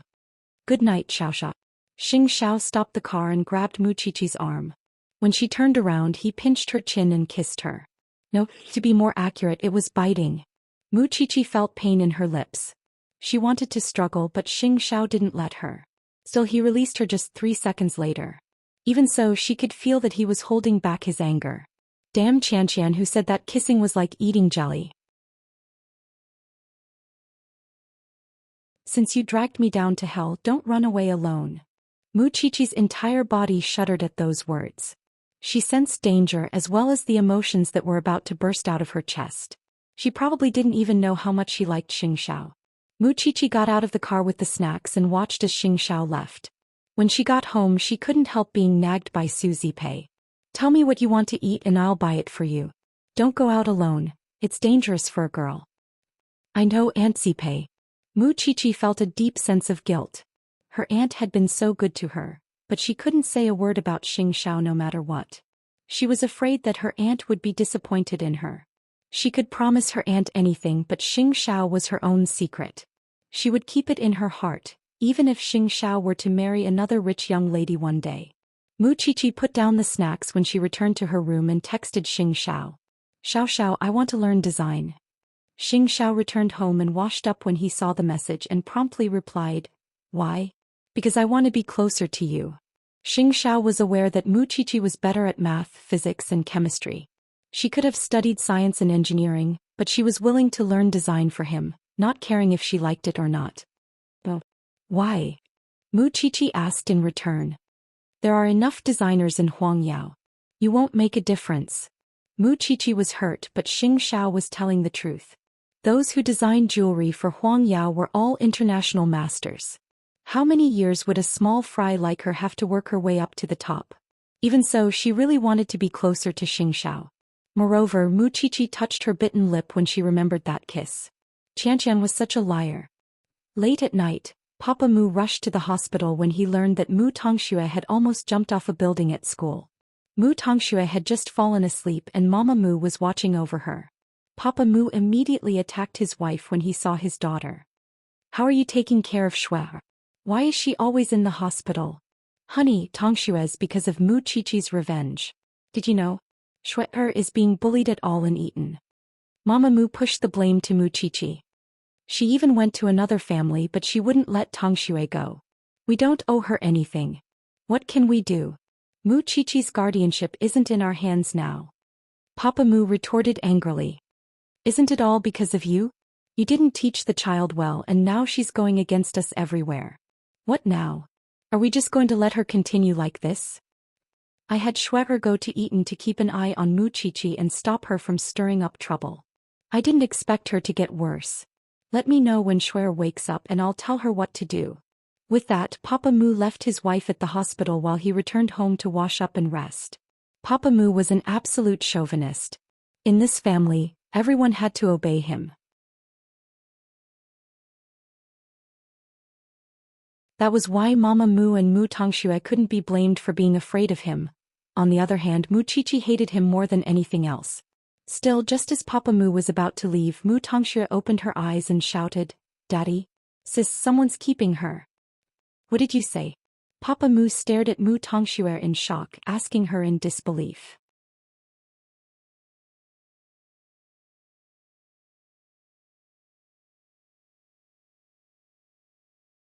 Chapter 44. Hubby, if it's true and someone else finds out about it, how would we face the Mu family in the future? Mama Mu quickly said. It's too embarrassing. Mama Mu's first reaction was not to worry about her daughter's safety, but the embarrassment. Papa Mu snorted coldly. So you know how embarrassing it is. There's no other way but to send Mu Qiqi abroad. That way no one would know even if she dies there. But why would she listen to us? Mama Mu asked. Mu Qiqi is now with someone else. She's so arrogant, Does she even respect us as her parents? Go find her and tell her that we'll allow her to return to the Mu family. She'll be the young lady of the Mu family just like before, and I won't scold or beat her as long as she agrees to leave the country. Papa Mu ordered. Let her return to the Mu family. That's the most I can do for her. Don't push your luck. All right. I'll go find her when she recovers. Papa Mu's tone made it seem as if he was giving Mu Qiqi a great gift. He was Mu Tongshua's father after all. In his heart he probably believed that Mu Qiqi wanted to return to the Mu family. After all, the French tycoon was only sponsoring her and not supporting her for life. It was only by returning to the Mu family that she could enjoy the treatment of a rich young lady, and not have to worry about food or clothing for the rest of her life. That confidence made Mu Qiqi's stand last time a waste. That was why Papa Mu believed that it was the greatest concession he could make for Mu Qiqi. She should not have been accepted into the Mu family after killing her grandmother. But to prevent Mu Qiqi from making more headlines, Papa Mu finally made that difficult decision. Don't be afraid, dear. Mu Qiqi might be back, but your father is sending her abroad. She won't bully you anymore. Mu Tongshua's eyes welled with tears. She hugged Mama Mu and sobbed softly. Mommy, you're the best. But they would never have thought that their arrogance was a laughable suggestion to Mu Qiqi. She had said before that she would never return to the Mu family. She wasn't joking. That was why Mama Mu drove her car early next morning and waited outside the little mansion. When she saw old Lin and Mu Qiqi's car, she quickly stopped them. After all, they had met a few times and she remembered old Lin's car very clearly. When old Lin saw Mama Mu, he quickly asked, Miss Qiqi? Ignore him. Let's go. Mu Qiqi didn't want to talk to Mama Mu at all. Moreover, she could guess that Mama Mu was looking for her because of Mu Tongshua's suicide yesterday. All right. Old Lin nodded and was about to speed up to avoid them when Mama Mu got out of the car and stood in front of the car, arms outstretched. Miss Qiqi, forget it, Uncle Lin. Could you please ask my aunt to come over? Mu Qiqi said. She was curious to know what Mama Mu was up to today anyway. Uncle Lin, it's fine. If it was just a battle of tongues, she wouldn't have the time to argue with her. However, before Susie Pei came out, Mu Qiqi did not want to talk to Mama Mu at all. She sat in the car with the windows tightly shut. Soon Susie Pei came out of the little mansion. She was furious when she saw her sister. Madam Mu, I've made my stance very clear. I hope that you won't show up at the little mansion again. I don't want to show up either. But ask yourself, Pei. Have you taken good care of Mu Qiqi? Do you know that she's a sugar daddy? Or are you using Qiqi to earn this dirty money? Susie Pei replied angrily at Mama Mu's words. Watch your mouth. You don't know that Mu Qiqi is a sugar daddy? Mu Qiqi finally rolled down the window when she heard the two arguing outside the car. Did your precious daughter tell you that again? She said she saw your diary with her own eyes. A man always gives you presents and takes you out at night. Nonsense. Susie Pei quickly retorted. Mu Qiqi goes to bed at 9 every night without exception. Isn't Mu Tongxue afraid of being struck by lightning for saying that? Forget it. I can't argue with you. I'm here today to tell you good news. Mama Mu cut Susie Pei short and told her that she was here to convey Papa Mu's decision. Your brother-in-law has decided to let Mu Qiqi return to the Mu family and send her abroad to study. Good news. Susie Pei laughed. Who would that be good news for? Don't push your luck, Pei. Mu Qiqi would still be the young lady of the Mu family. She wouldn't have to worry about food or clothing for the rest of her life. Why wouldn't she be willing? Isn't she doing so much just to return to the Mu family? At that, Susie Pei and Mu Qiqi shared a look and smiled. Where does the Mu family get their confidence from? Susie Pei asked Mama Mu in return. We've never expressed our desire to go back to the Mu family. You don't want to. Look at Mu Qiqi. She's living in a mansion, eating delicacies from the mountains, using branded goods, followed by a car at all times, and the principal would personally welcome her when she enters a prestigious school. Isn't that better than the Mu family? Everything she eats and wears is better than Mu Tongshu's. Go back. Stop dreaming, alright? Mama Mu glanced at Mu Qiqi and then at Susie Pei. Even Susie Pei was no longer the poor girl she used to be, and was now beautiful and noble. That was something she could not deny. Auntie Mu, you're probably worried about Mu Tongxue jumping off a building, aren't you? I know it hurts you, but do you know why she did it? It was because she posted my diary, but someone else recorded it and put it on the bulletin board.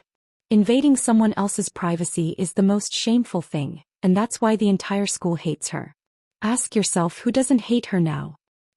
He even gave her a name, White Lotus Moo. Of course, I'm guessing that you think I'm the one who framed her. Still, it doesn't matter if you're lying to yourself. It's fine as long as others know the truth.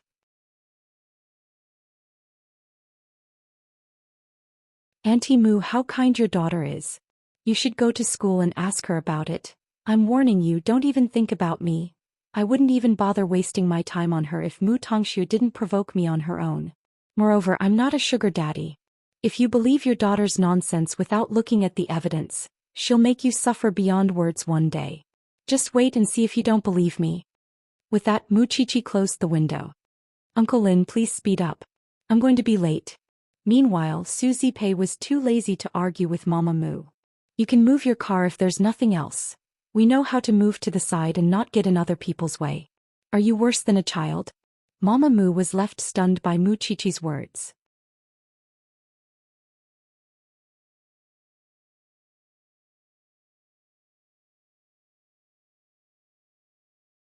Chapter 45.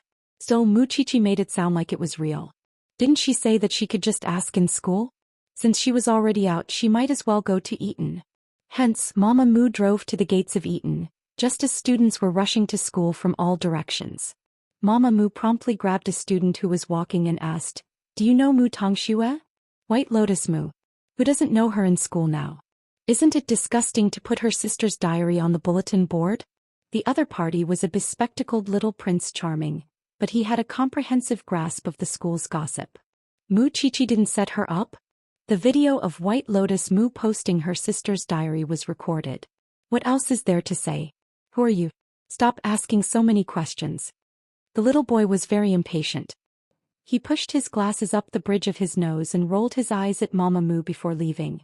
Unsatisfied, Mama Mu grabbed another girl and asked, "May I ask you something? Do you know Mu Tongxue?" "Yes, White Lotus Mu. Everyone in school has the right to punish her. Didn't she try to kill herself yesterday? How embarrassing." Mama Mu was stunned when she heard that. After all, Mu Tongxue had always been an excellent student in the eyes of others, and it was the first time she heard someone say that Mu Tongxue was an embarrassment.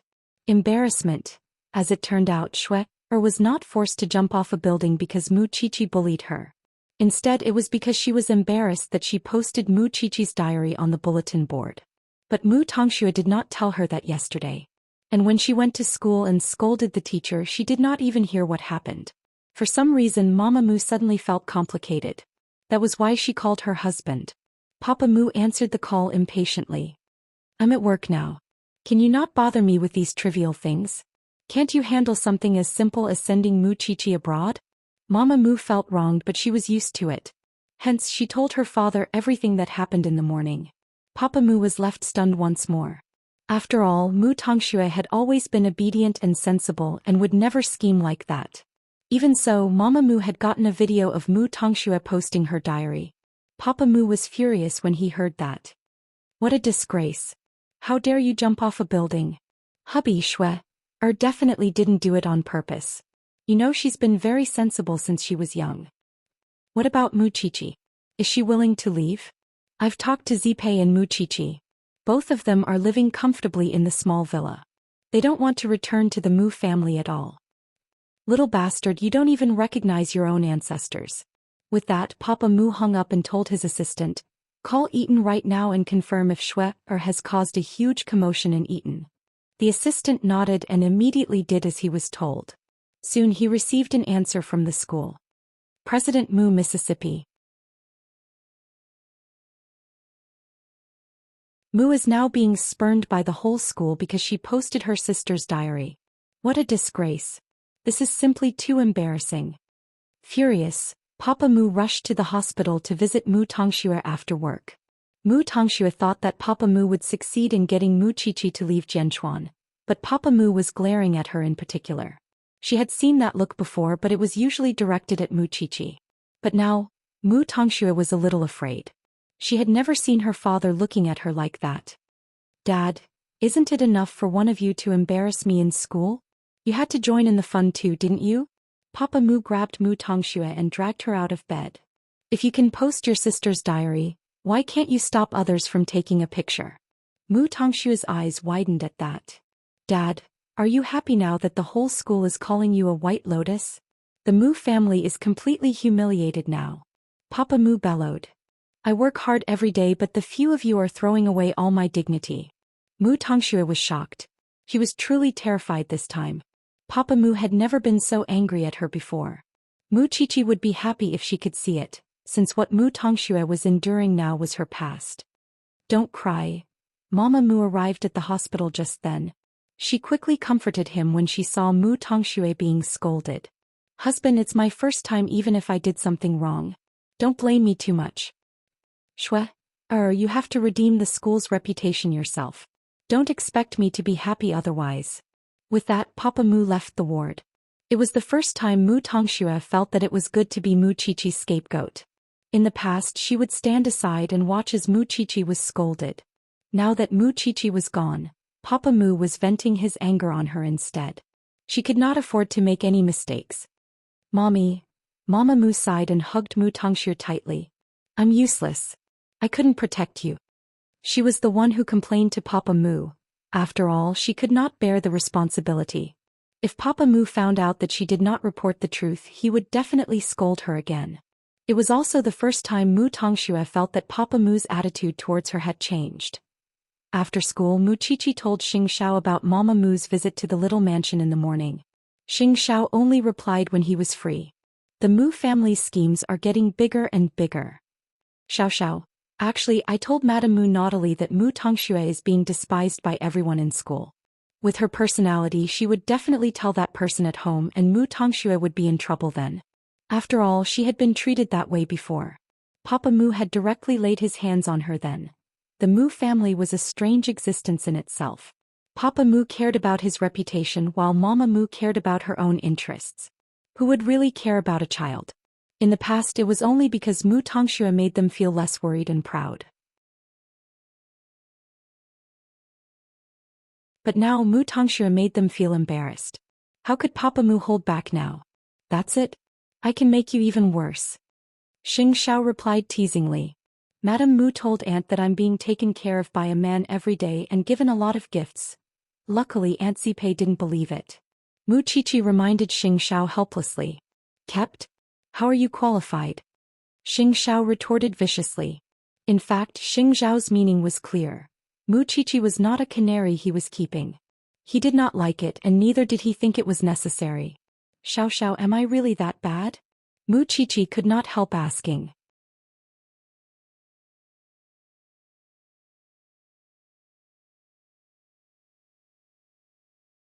Chapter 46.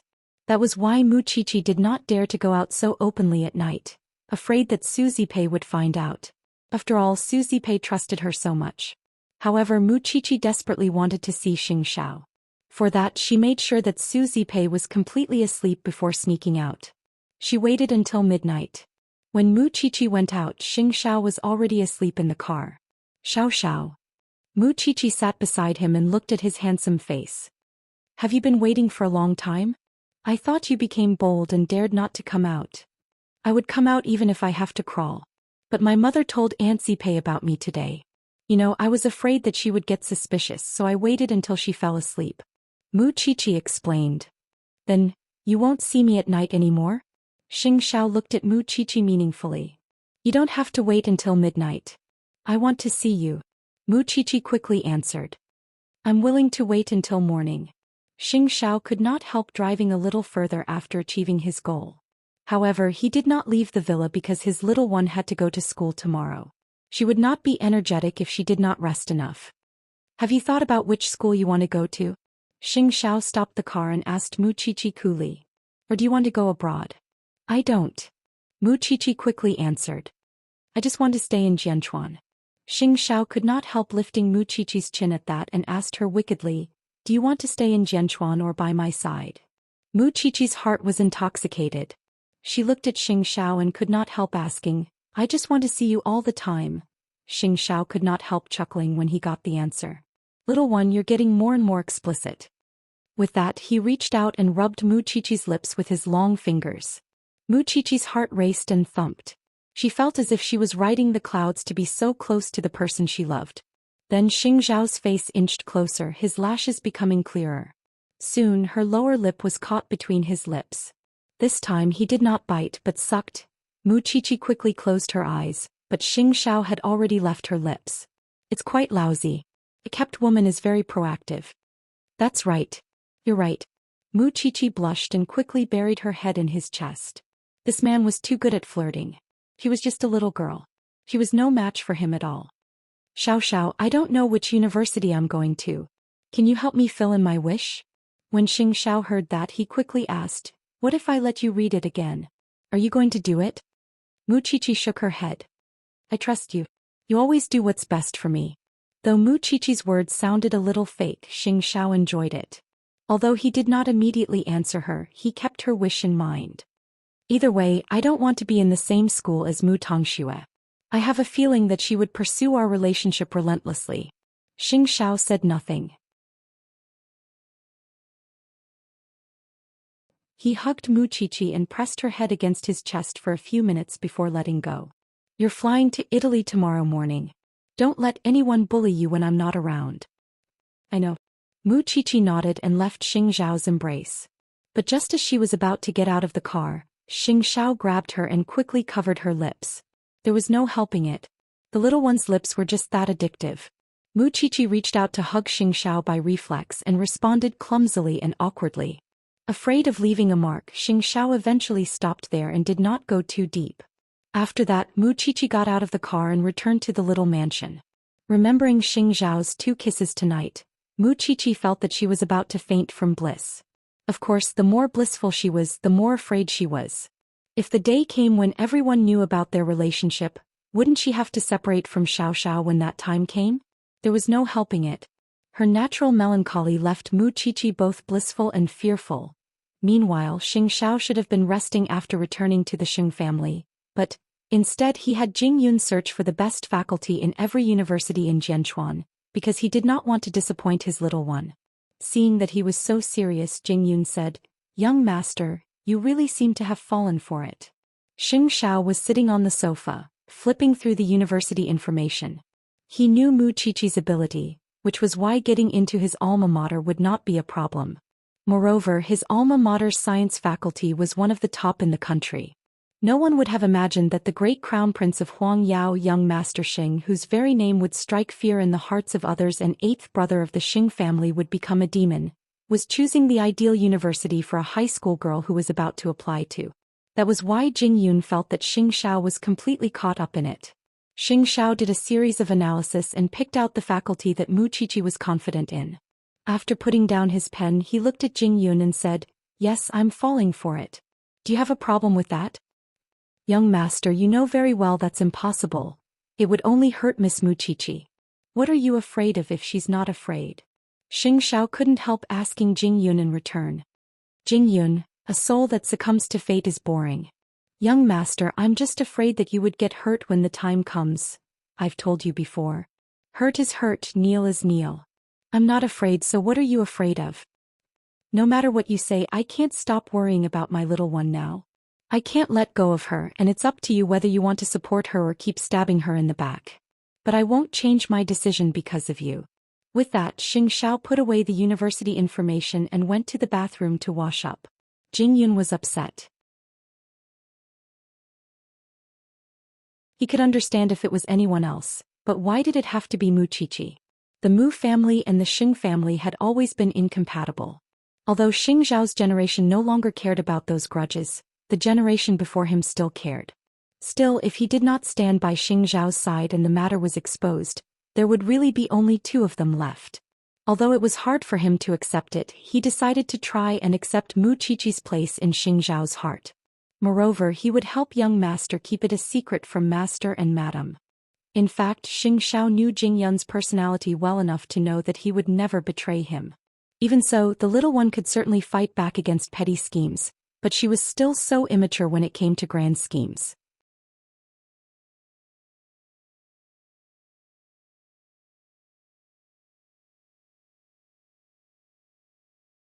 Chapter 47. Of course, it was a difficult night for Mu Tongxue. After all, she had never been scolded like that by Papa Mu. At that thought, Mu Tongxue could not hold back her cunning thoughts and asked Mama Mu tentatively, "Mommy? I'm sorry I couldn't tell you honestly about school. You must be upset, right?" "To tell the truth, dear, I was stunned when your sister told me. I couldn't believe it was you. My sister always bullied me at school. I had no other choice but to do this." Mu Tongshue's eyes reddened. "You know that I wouldn't do anything out of line. I just wanted to teach her a lesson so that she wouldn't bully me all the time. I didn't expect it to backfire. I feel bad for embarrassing the Mu family too. That's why I don't blame you, Daddy." Mu Tongxue was right. Mama Mu only knew about it because Mu Qiqi told on her behind her back. Otherwise, Mama Mu wouldn't have noticed that she had been caught posting the diary after she jumped off a building. "Dear, please give in to Mu Qiqi when we get back to school. She doesn't listen to anyone now. I'm afraid she would hurt you even more. You're our only treasure now and I don't want you to be hurt in any way." Mu Tongxue nodded, sitting on the bed, her face full of worry. "Then, what about Sis being a mistress? I went to your aunt. Why would she admit it? She said that Mu Qiqi sleeps at 9 every day, and I suspect that she's fooling around behind your aunt's back." Mama Mu sneered. "Even so, it's hard to prove their innocence. But we can't do anything to them now since we don't have custody of your sister." Mu Tongxue did not ask further. She could only find out if she investigated on her own. And did her aunt trust Mu Qiqi that much? Then what if she had another part of Mu Qiqi's diary? Mu Tongxue did not believe that her aunt would remain indifferent when she showed it to her. The next morning, Mu Qiqi received a call from Xianxia just as she got out of bed. She was immediately energized. "Xiaoxiao, what's up? It's so early. Are you sure you won't regret letting me decide your school?" Xianxia asked her with certainty. "No regrets. Don't tell me you didn't sleep the whole night because of what I said last night." Mu Qiqi replied. "You wish." Xianxia sneered. "I've already sent you the name of the school and the name of the department." After hanging up the phone sweetly, Mu Qiqi opened the inbox on her phone. When she saw the name of the school, she immediately jumped up from the bed. Did Xiaoxiao want her to enter his alma mater and become his senior, junior? At that thought, Mu Qiqi promptly decided that she would follow in his footsteps. That was why Mu Qiqi went to school early in the morning. It was then that Mu Tongxue appeared near the little mansion with her backpack. She wanted to meet Su Zipei in private. Mu Tongxue waited by the door just as Mama Mu did when the security guards refused to let her in. Su Zipei would go out every day to buy groceries for Mu Qiqi, and she did a double take when she saw Mu Tongxue standing in the snow when she left the iron gates. Even so, she knew that it was not Mu Qiqi. Although they were twin sisters, their auras were completely different. Su Zipei could tell who was Mu Qiqi and who was Mu Tongxue at once. That was why her expression was a little unnatural. The Mu family was really something. Did they not stop pestering her every day? That was why Su Zipei was about to ignore her, but Mu Tongxue stopped her. "Auntie, I want to talk to you." "You're not even going to school and waiting here just to talk to me." Su Zipei smiled. "What are you trying to sow discord in front of me, Tongxue? Doesn't Aunt Zipei know that sister is meeting a man?" Mu Tongxue asked Su Zipei. "I told you that Mu Tongxue doesn't have time to meet strange men. How long are you going to slander her?" "Well, what if I have proof?" With those words, Mu Tongxue took out a few pages of Mu Qiqi's diary from her bag and handed it to Su Zipei. "Aunt Zipei, take a look at it yourself. I'm worried about sister." Su Zipei took the diary but did not give Mu Tongxue any face and promptly returned to the little mansion. Why would the Mu family not let Mu Tongxue go? Hence, Su Zipei threw the pages of Mu Tongshue's diary into a drawer. Who would read something that violated their privacy? Mu Qiqi would definitely be upset if she knew. She was Mu Tongshue's only relative now, and would she not believe Mu Qiqi? Mu Tongxue was not confident that Su Zipei would read it, and even guessed that Su Zipei would know about it. That was why her trip was in vain. Still, it would be nice to tell Mu Qiqi about it and see her reaction, even though she would feel terrible after entering the classroom. "Look, White Lotus Mu is here. You still have the courage to come." Mu Qiqi turned to Mu Tongxue, who gestured for her to go outside for a private chat. Mu Qiqi rose to her feet and went to the corridor outside the classroom. Soon Mu Tongxue came out as well and said, I gave the rest of your diary to Aunt Zipei this morning while you were in school. That's why she's probably admiring what you wrote about holding a man's hand at home. Although Mu Qiqi was a little flustered at those words, she maintained her composure. Mu Tongxue, do you know why you're called White Lotus Mu now? Because you only know how to hide in a dark corner and do shameful things, while insisting that you're innocent. That's not important. I just want to know who your sugar daddy is. Others might not believe it, but you and I both know that he exists. Mu Tongxue told Mu Qiqi. Sister, I might not let go of that part of you in the future. Mu Qiqi glared at her coldly, not bothered to waste words with trash. I'm looking forward to it too. What's Aunt Zipei's expression when she sees you after school today? Mu Qiqi smiled when she saw Mu Tongxue's smug expression. She approached Mu Tongxue and said, Let's not talk about me. Let's talk about you. Mom and Dad probably didn't treat you well when they found out about your embarrassing incident at the hospital. That's how I came over.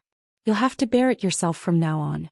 I'm telling you, Uncle Mu will beat you up, and your delicate body, you have to take care of it or you won't be able to take a beating.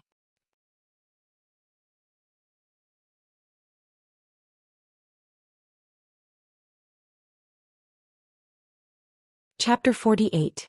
Right now, Mu Tongxue was having a hard time getting anything out of Mu Qiqi. Even if she had lost in reality, Mu Qiqi would not just stand by and watch as Mu Tongxue made a fool of herself. At worst, both sides would suffer. Her classmates were very disdainful of Mu Tongxue's return, since anyone would hate a snitch. Qiqi, let me tell you a secret. Many people in school have come up with ways to punish Mu Tongxue. It's going to be interesting when the time comes. Qian told Mu Qiqi in private. White Lotus Mu prepared to die. At that moment, Mu Qiqi could not enjoy the joy of victory. She was worried that her aunt might have read her diary. Mu Tongxue knew that she was about to be pranked since she was used to seeing others pranking Mu Qiqi. That was why she simply stayed behind her desk all day. When the bell rang, Mu Qiqi quickly got into Old Lin's car, but on the way there she texted Xianxia, who was overseas. Xiao. Mu Tongxue, I've shown my diary to Aunt Zipei. I'm afraid she would know what's on my mind. There was no response from Xianxia. Having no one to talk to, Mu Qiqi could only keep texting him.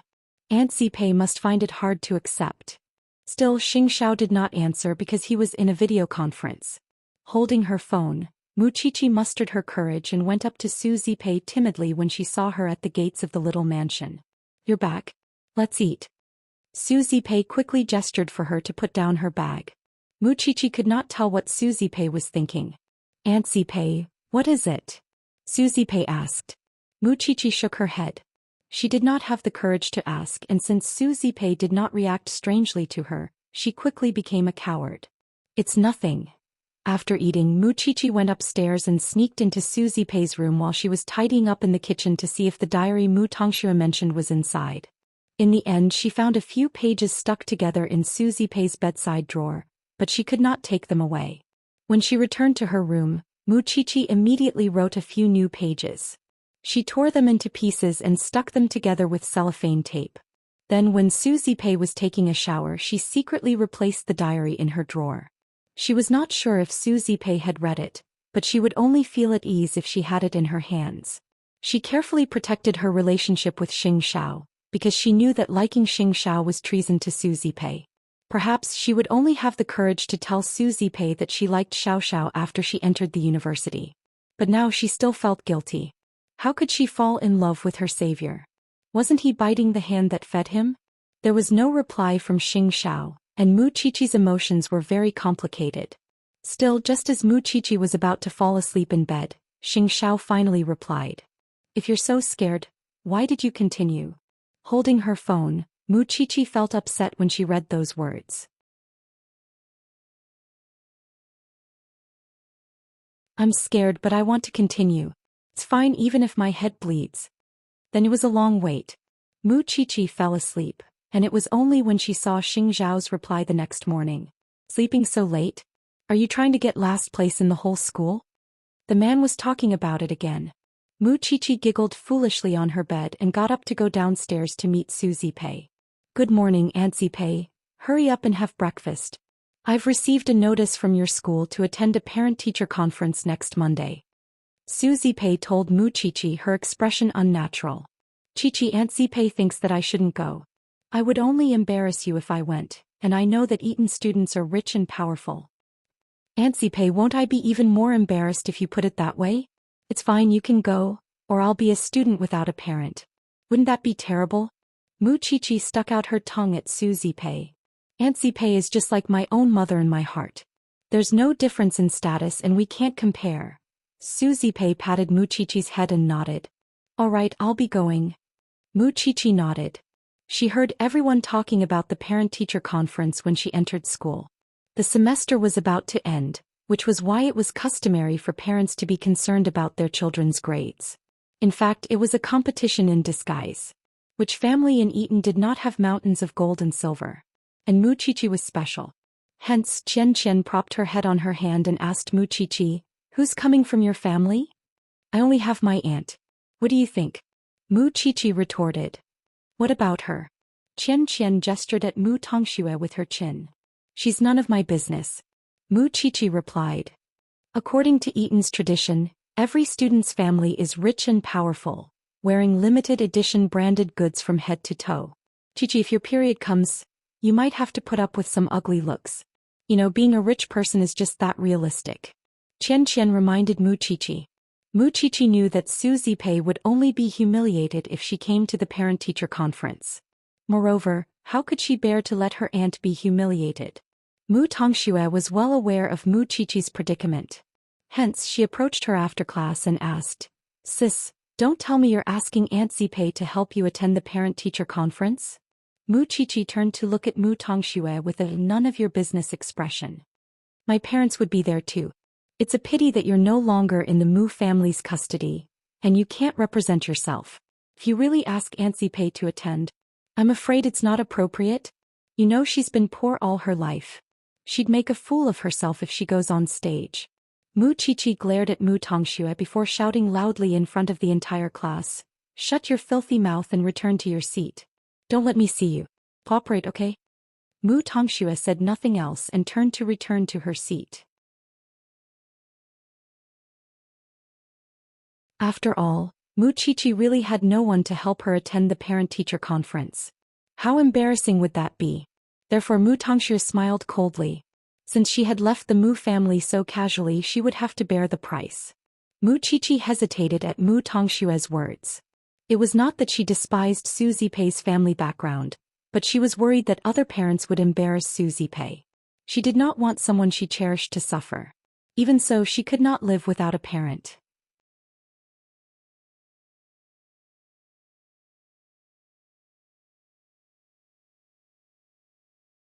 Chapter 49. Let your aunt go, and she has to go. But Mu Qiqi was very worried that Su Zipei would be mocked by others, especially Mama Mu. She did not want her aunt to suffer such humiliation. Leave the rest to Jing Yun. Would Jing Yun spare her aunt a few days' worth of mockery? Mu Qiqi knew very well that the elegance and composure of nobles emanated from their very bones, while Su Zipei's aura was very simple. Even if she did not know how it would turn out, she could not do without her parents. Qian seemed to have noticed her friend's distress and so told her, "What's wrong with letting your aunt attend? What's the point of being richer now? If you're afraid of being bullied by White Lotus Mu, I can tell my parents to take care of your aunt." Mu Qiqi could not help smiling at that. "It's good enough that you're so considerate. I'll think of something myself." In fact, Qian was right. At most, if someone bullied her aunt, she would fight them to the death. In the evening, Mu Qiqi returned home after class to find that the stylist arranged by Jing Yun had arrived at the little mansion, and was now changing Su Zipei's appearance.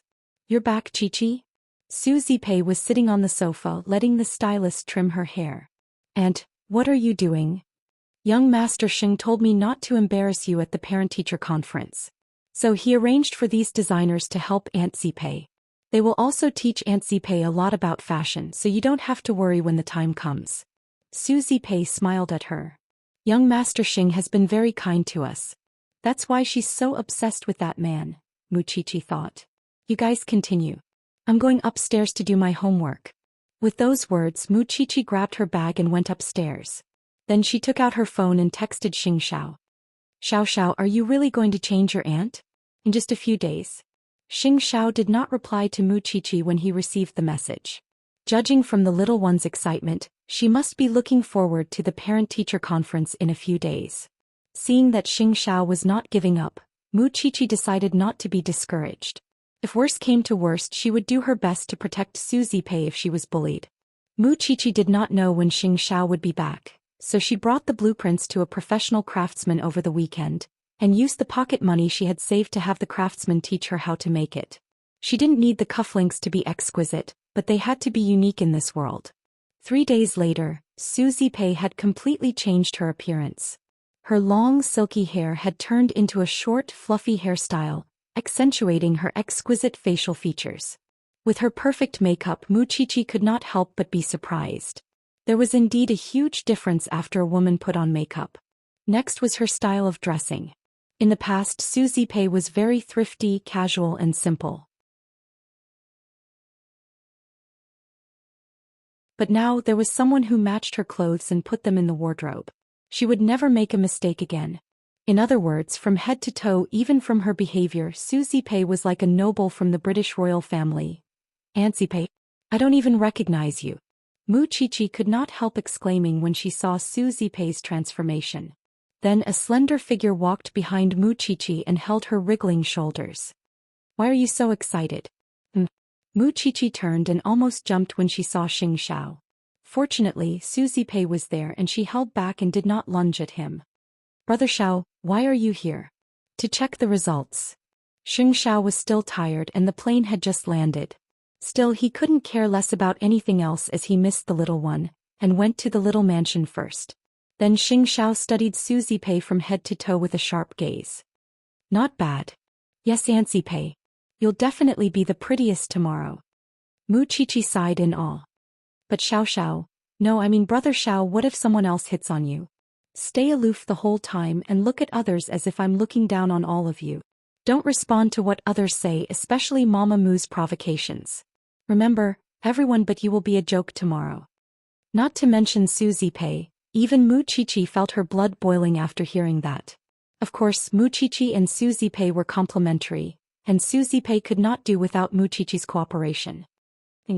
Xianxia turned to look at Mu Qiqi and told her, you must look at others with the attitude of, my aunt is so noble and cold, you must hold back if you can't accept it. You must remain calm even in the face of Mu Tongshua's provocation, and radiate calmness from your bones.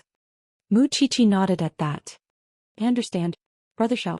If that's the case, I'll watch your performance tomorrow. I'm going back to the Xing family. In just a few short minutes, Xianxia was about to leave when Mu Qiqi stopped him. Do you want to eat before you leave? There's something else. Xianxia said and mouthed to Mu Qiqi, see you tonight. Mu Qiqi nodded and did not stop him.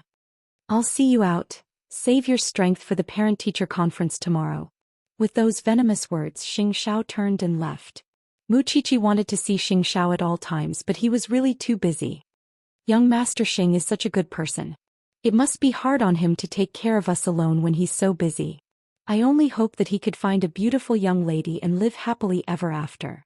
Mu Qiqi couldn't help asking Suzy Pei at that. Auntie Pei, what kind of girl do you think Brother Xiao is suitable for? Suzy Pei thought about it and shook her head. I really can't think of anyone who would be good enough for young Master Xing. Mu Qiqi was both happy and sad at that. After all, she was too ordinary while Xianxia was too dazzling.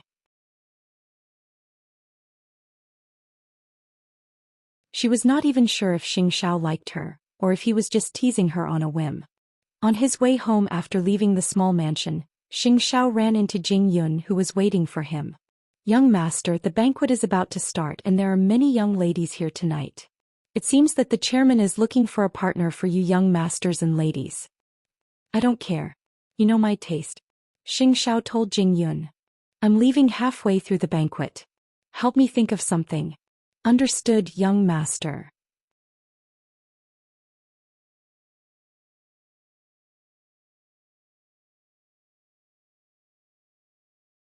Chapter 50.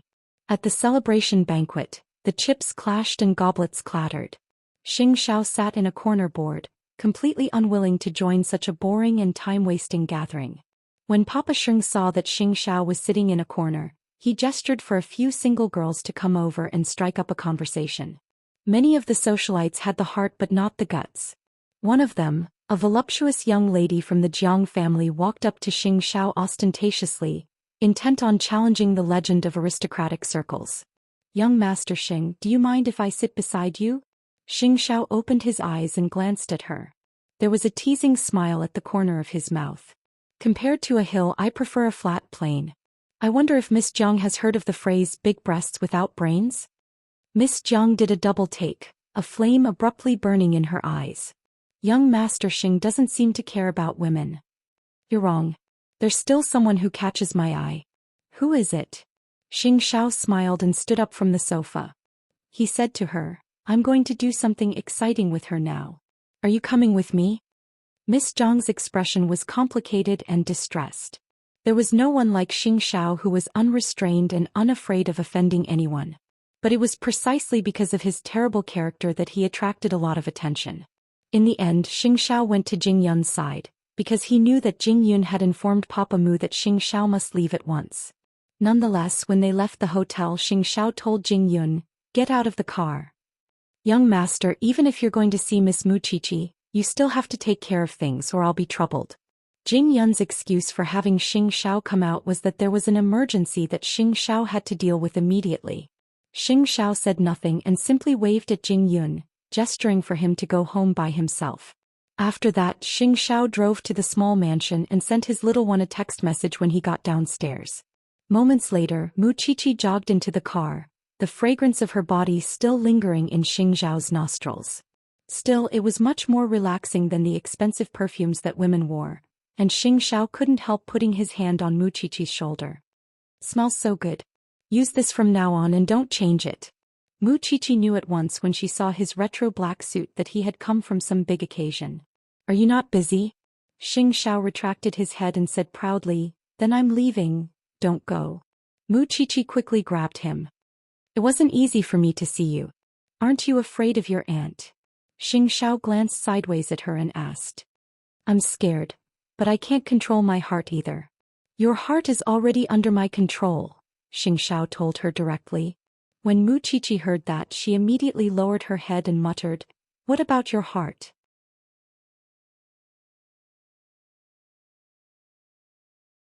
Pretending not to hear it, Xianxia leaned on Mu Chichi's shoulder and closed his eyes to rest. Mu Chichi did not ask further because she knew that it was one-sided. She wanted to like him, and even if he did not respond, her heart would not change. After a long while, Xianxia spoke again, "Don't forget your past and your dreams because of me." Mu Chichi was a little disappointed at that, but she quickly took out a small gift box from her pocket and gave it to Xianxia.